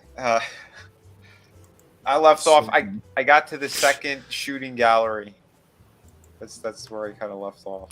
Did I pass you up then? I got to I'm in the sewers with Leon right now. Yeah, you passed me. I'm still in the castle. Shit. I've been playing like crazy. Like I need to catch up with Vinnie. I guess I'm technically in the castle, but I'm in the sewers of the castle. Okay. Yeah, because I was trying to get the damn S rankings on the shooting gallery. I don't think I've gotten one S ranking. I'm like, fuck it, man. Oh, damn. I'm missing one. And that's kind of driving me. No, or two? I think I'm missing two. But yeah, it's funny because when I was doing the live play, as soon as I finished, I continued it, and then I ended up getting the S ranking on that save. But the other save I was doing is kind of like fucking around with. I got further, and I'm like, oh, I could probably do it again, and I couldn't get that S ranking again. But it's anyway, such a pain in the ass. Yeah, because I want to get the because you can get those better token things, those little extra charms help a lot. There's one I found. I know we're veering off, but there's one I found that actually gave you if you pick up an egg, it fills your health up no matter what egg you pick up. Oh, that's awesome. Yeah, it was one of the rare ones because I got gold, 2 golds, and a silver or some shit. But talking about those game movies, yeah, there's plenty of great ones. I think if they go down this route, Nintendo wise, I'd say Animal Crossing. That'll be starring Brie Larson. Yeah, old school Castle. Yeah, jeez. We have old school Castlevania for sure. Ghosts and Ghouls. There's a lot of good ones there. Yeah. Trina, what about you? Well, I was originally thinking Castlevania, but since that one has already been mentioned, well, maybe like Chrono Trigger, Chrono Cross. I'm not even familiar with that. I think, I'm not sure if, I know Chrono Trigger was Nintendo, but was Chrono Cross Nintendo as well? Can't remember. I'm looking it up right now. Oh, that was on PlayStation, so that one's not going to happen. Wait. And Sony owns their own movie company. Yeah, crazy. So nobody said Qbert. He was in Pixels.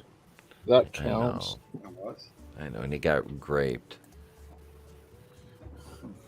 It's weird. They turned Qbert into Lady Lisa at the end, and fucking Josh Gad starts making out with her.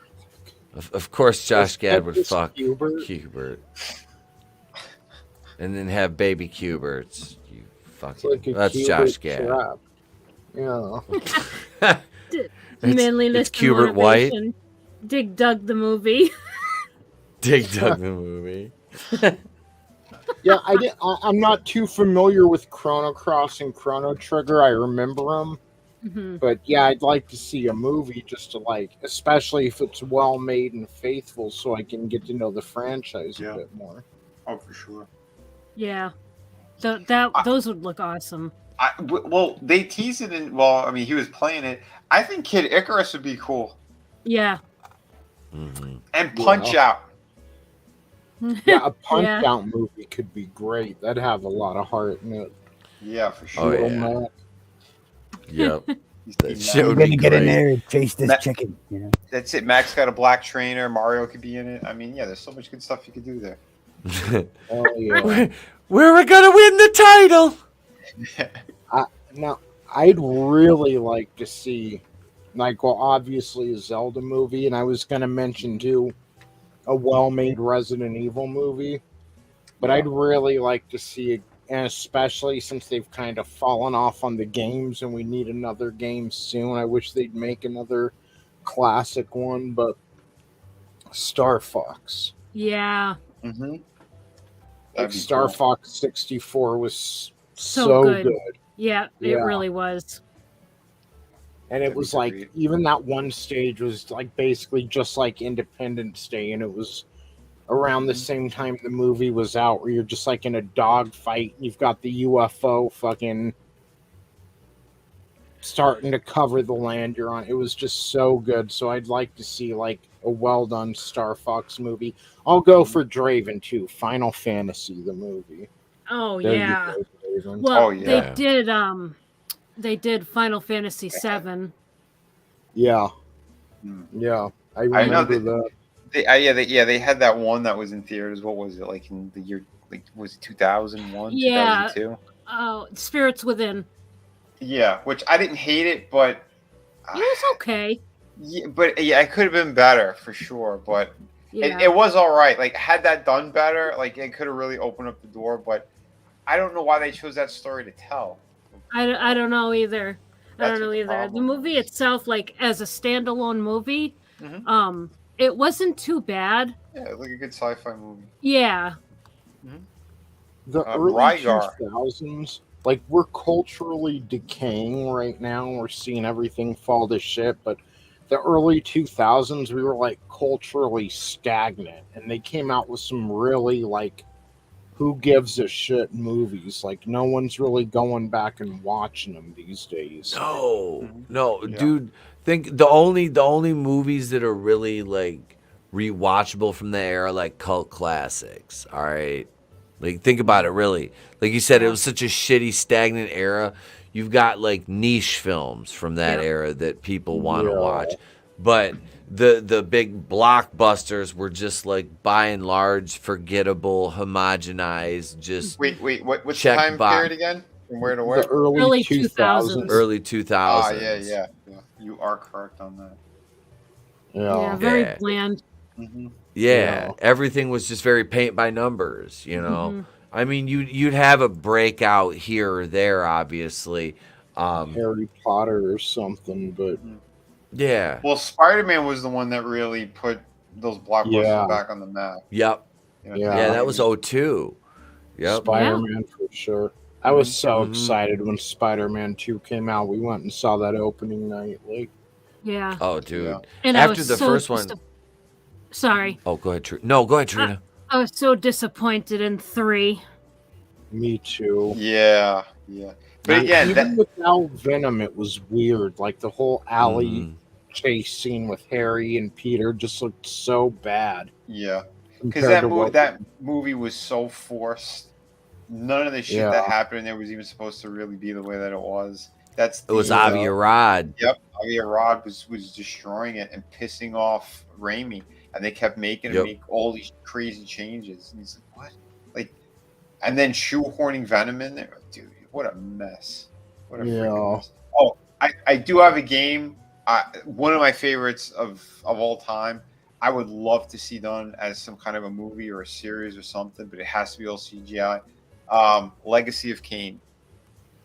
The Soul Reaver stuff, all of that. Yeah, make that happen. Some of the best writing, I think, in especially the early ones. Oh my god, those games are a lot of fun. I know they tried to revive it. I think they're doing a new one.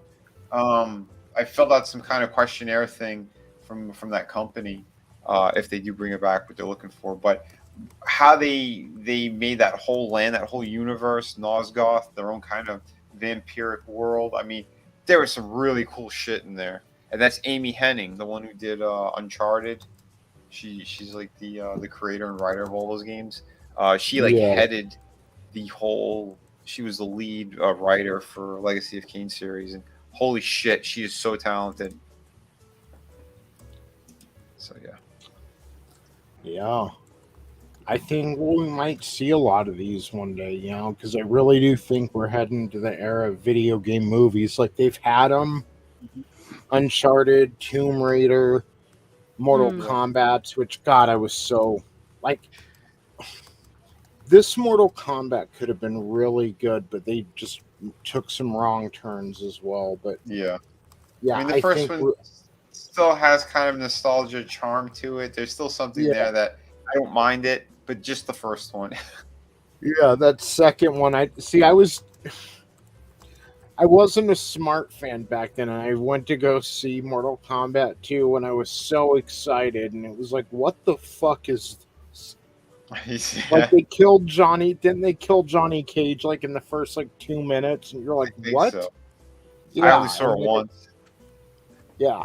And then they just went and, like, I don't know if the first movie counts as a B-tier movie, but that second movie was like, holy fuck. Yeah. Like, yeah.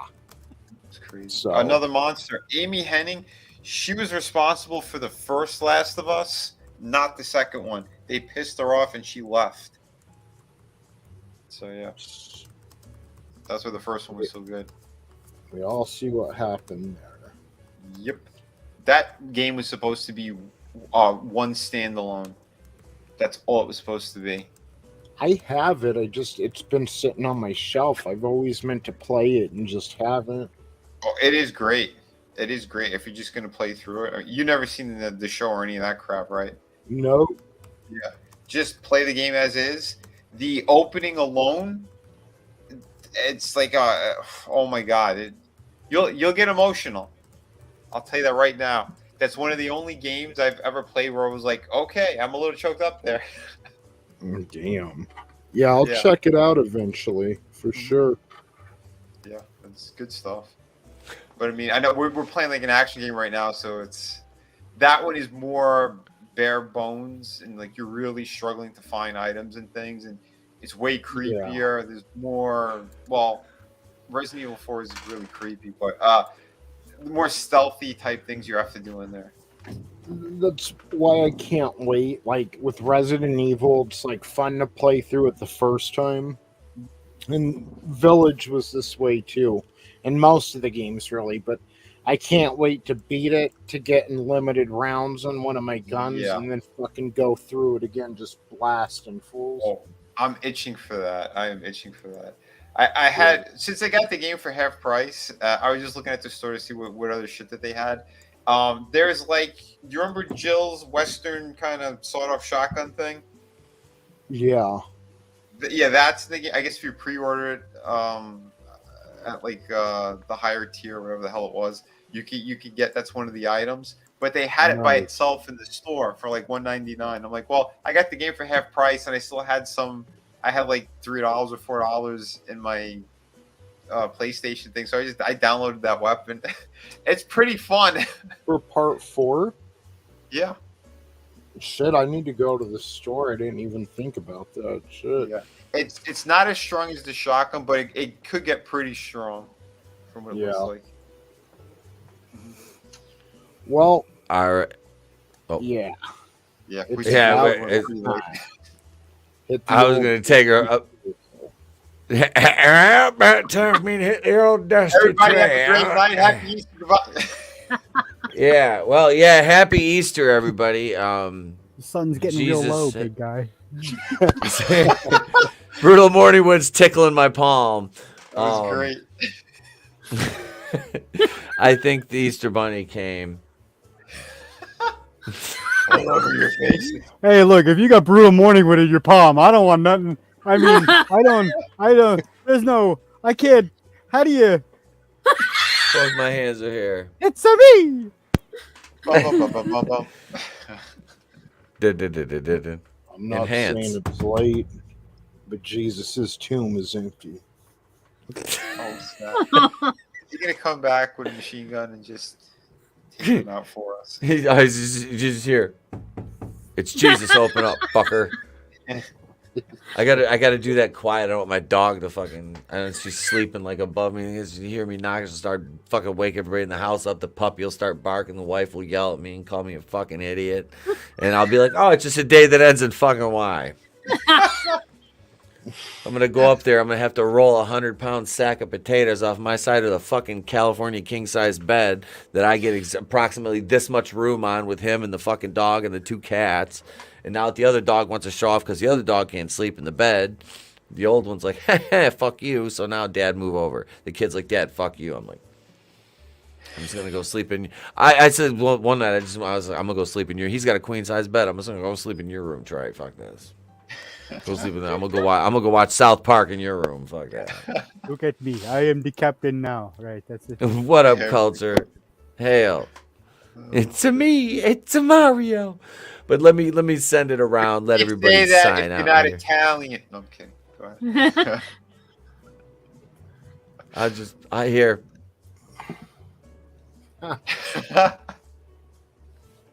He's already out. Look at that. No. I put myself in timeout.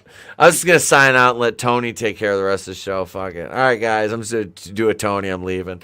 No, I'll send it around. Let everybody sign out. We'll go over ladies first. We'll go over to Trina here. I'll put her link right in the chat. All right. Thank you, Etep. Thank you for having me on. This was an awesome stream. It was fun to stream with all you guys and nice to talk to you all in the chat. Yeah, thank you for being here and listen to us talk about this awesome movie. And if you haven't seen it yet and you are thinking about it, definitely go see it. It's worth it. But yeah, you can catch me on my channel at Real Horror, REEL. And on Wednesday nights at 7 p.m. Eastern, I do horror movie reviews. And I am so tired. I can't remember the movie that we're going to be doing on Wednesday. Gremlins 1 and 2. Thank you, Vinnie. Thank God for Vinnie. Oh, shit. Yeah, and I do toy reviews. Gremlins. And I know. Yeah, other than that, right? Everybody have a happy Easter. I used to have Gremlins 2, the new batch, on either NES or Super Nintendo. I think it was NES, though. Oh, cool. I just got Gremlins 1 and 2 on Blu-ray. Nice. Oh, I got those for Christmas last year. They're fucking great. I might have it on Blu-ray. I do. I think it's Blu-ray. I'm so glad they haven't remade Gremlins. No, they don't even touch that. I know. Leave that shit. Don't. You need to take that back. Leave that shit alone. Look at the fucking thing. Put me in witness protection. It's like no, motherfucker, no. So, all right, let's go over next here. We had Trina. Let's go over. I'm squinting. Let's go to Vinnie. We're all seeing an Etep vision. Yeah, that's the way I'm seeing things right now. This was fantastic. Just that. Yeah, I love this stream. It was awesome. They made a movie about myself and Frankie. Everyone go out and see it. It's a me, you sons of bitches. No. This was so good. The conversation was awesome. I love this type of stuff. I think on Sunday night, I think I'll still be having my stream. So whoever still wants to jump in, we'll probably talk more about this movie and maybe some more video game conversations because that's always a blast. It really is. You know, yeah, if you guys are looking for some awesome stuff as well, all of my comic books, they ship immediately. So if you're looking for some awesome stuff, we got City of Venus, Through the Woods, Shadow of the Kraken. Yeah, they all fly out the door right away. Highest quality you're going to get. I'm working on the sequel to City of Venus as we speak, and I promise you it's going to be a crazy awesome story. Lots of big things happening in that one. Yeah, it's just kicking it up a notch.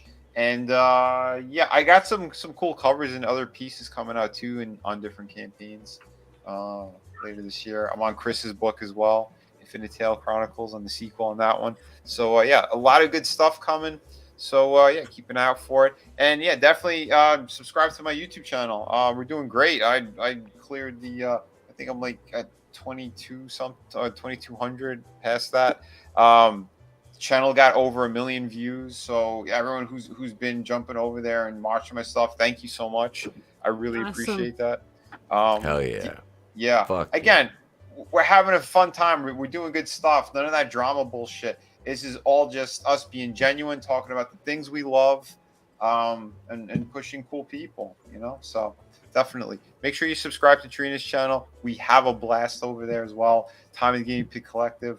Bunch of great people out there. So hell yeah. Thank you, everyone, and happy Easter. Yes. Let's go over to thank you, Vinnie, as always, brother. Pleasure, go over bro. to Brutal Morningwood. Yeah, hey, I'll just be brief and say thanks for including me. You know, that's you know, cool and everything. It's great. I want to tell everybody, enjoy your weekend, and I hope you get a chance to spend it doing something fun, like seeing a movie or something that is exciting to see instead of that browbeats you. And subscribe and like and share and do the things and buy the comic books and support the people who are worth supporting. Yes. Thank you for being here. Appreciate it, Brutal. Oh, yeah. Let's go to Mr. Tony's neighborhood. Yes, my neighborhood. Howdy, neighbors. I was waiting for a Sam Elliott voice out of you there. Howdy, neighbors. There it is. No, it was a fun stream. The movie was, again, it's not like, I feel bad even saying it's not like a master class in cinema, because it's just such a good movie in a day and age where we're starved for good movies. They didn't bag on Mario's dad and make him look like a fucking idiot. It was a tight-knit family, two brothers who loved each other, and ended up saving the world. It's a simple story, but we don't get that. Today's day and age, everything's so convoluted. So it was so fun to watch, and such a good movie that just talking about it and the stream itself was like extra special. Just getting to go over the movie, relive the memories with friends, dissect everything, and talk about the future. So Nintendo, they're not a perfect company. They have their faults like anyone else, but that's where beauty lies, is in the imperfections. But man, they are really good at creating just magical moments for people, whether it be in video games and movies, in theme parks. They kind of have that soul, that old school ideals that we've kind of lost in this day and age, especially Western civilization. So it was nice to get something like that for sure. Hail to everyone in the chat. You guys are awesome. Thank you for hanging out with us tonight and taking part in the conversation, making us laugh. The Kevin Spacey jokes and Animal Crossing furries.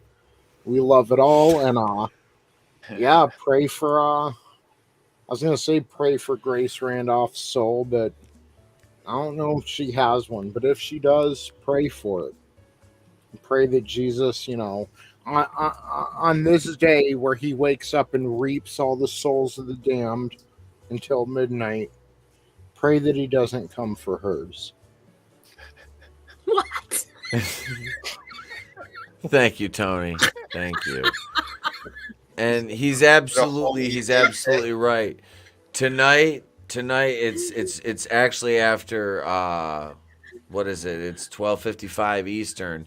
So yes, this is about the time that Jesus comes around and collects those fucking souls that don't believe in the power of love and family and Nintendo. So Grace Randolph is at the top of that list. So odds are he'll be throwing her in a sack and she'll be in the East fucking River. There's some gay frogs and e-thoughts. Suck my balls. Whoa. That was too much. Okay, there we go. We're adjusting now. Jesus help me, Rhonda. I'm fucking drunk. And I'm really fucking stoned. So I'm going to try to navigate my way through my outro. What did Keely Chow say? Odin, if you're watching this, I'll play back. Pray for Grace Randolph.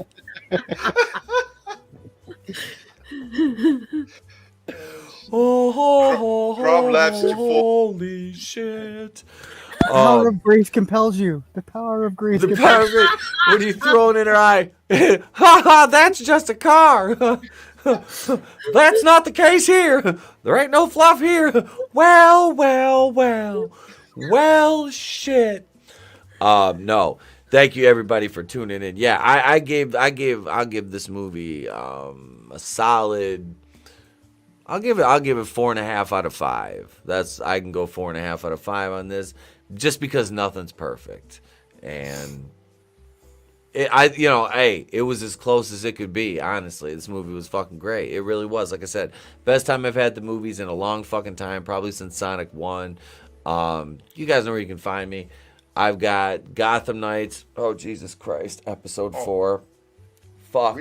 It came out Tuesday, and it's going to be Sunday. It's Easter Sunday. You think I'm going to be working on Gotham Knights? No, I'm going to be working on all day on fucking Monday. Then the punk-ass episode 5 is going to be out on Tuesday. I'm going to be fucking smacking my dick with a hammer until fucking Saturday, trying to be like, I don't want to do this. I don't want to do it. Wait. I think it'll be canceled by that time, so you don't even have to review it. With Batwoman, I jokingly was like, I want the show to be canceled, but I secretly, like, I miss it. Bring Batwoman back. Just bring her back. I'll give you Gotham Knights. You bring me Batwoman.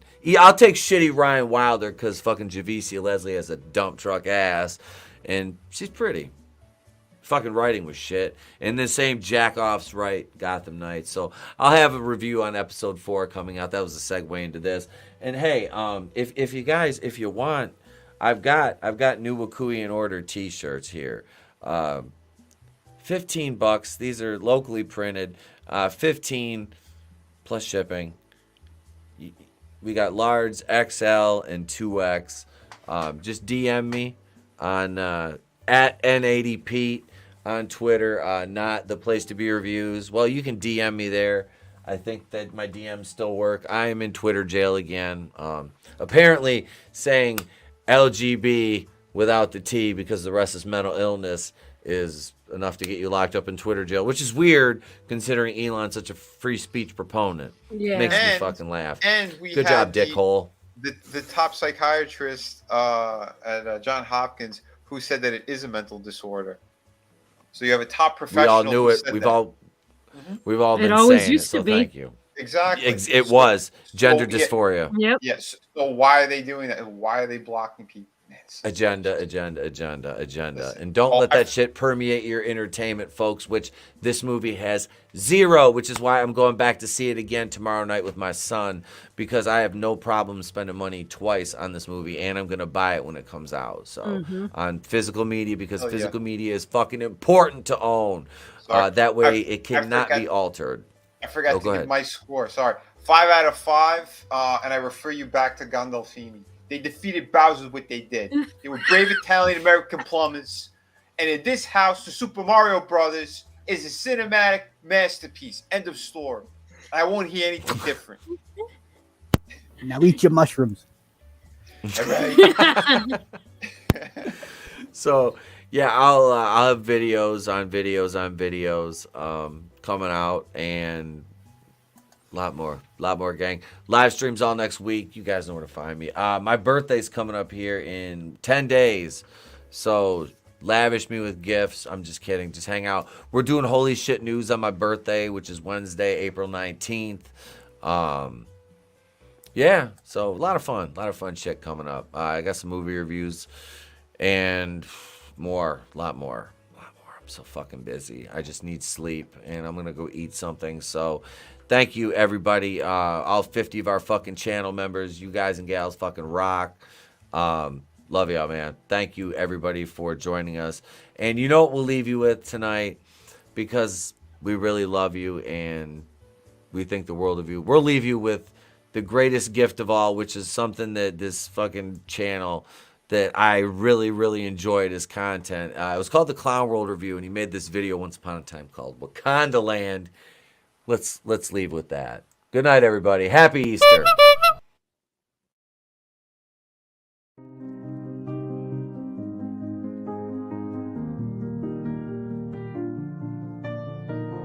Do you ever look around at your continent and feel a little down? Ashamed of where you come from? Do you ever see your parents offered up to a Libyan warlord from your cage and silently wish to yourself, reality can be whatever I want? My friends, are you simply hungry? Hi, I'm trans non-binary Disney CEO Bob Chapek, and I'm inviting you to experience the other side of reality. relax, recuperate, and reinvent yourself at our newest and most diverse Walt Disney World Resort. When real life doesn't quite cut it, come experience our version of Africa. Introducing Wakanda Land. Book your reservation at Wakanda Land today and get a free 30-day trial to Lucasfilm writer Leslie Headland's new dating app, Wine and Dynasty. It's a sure thing every time. Available for download through the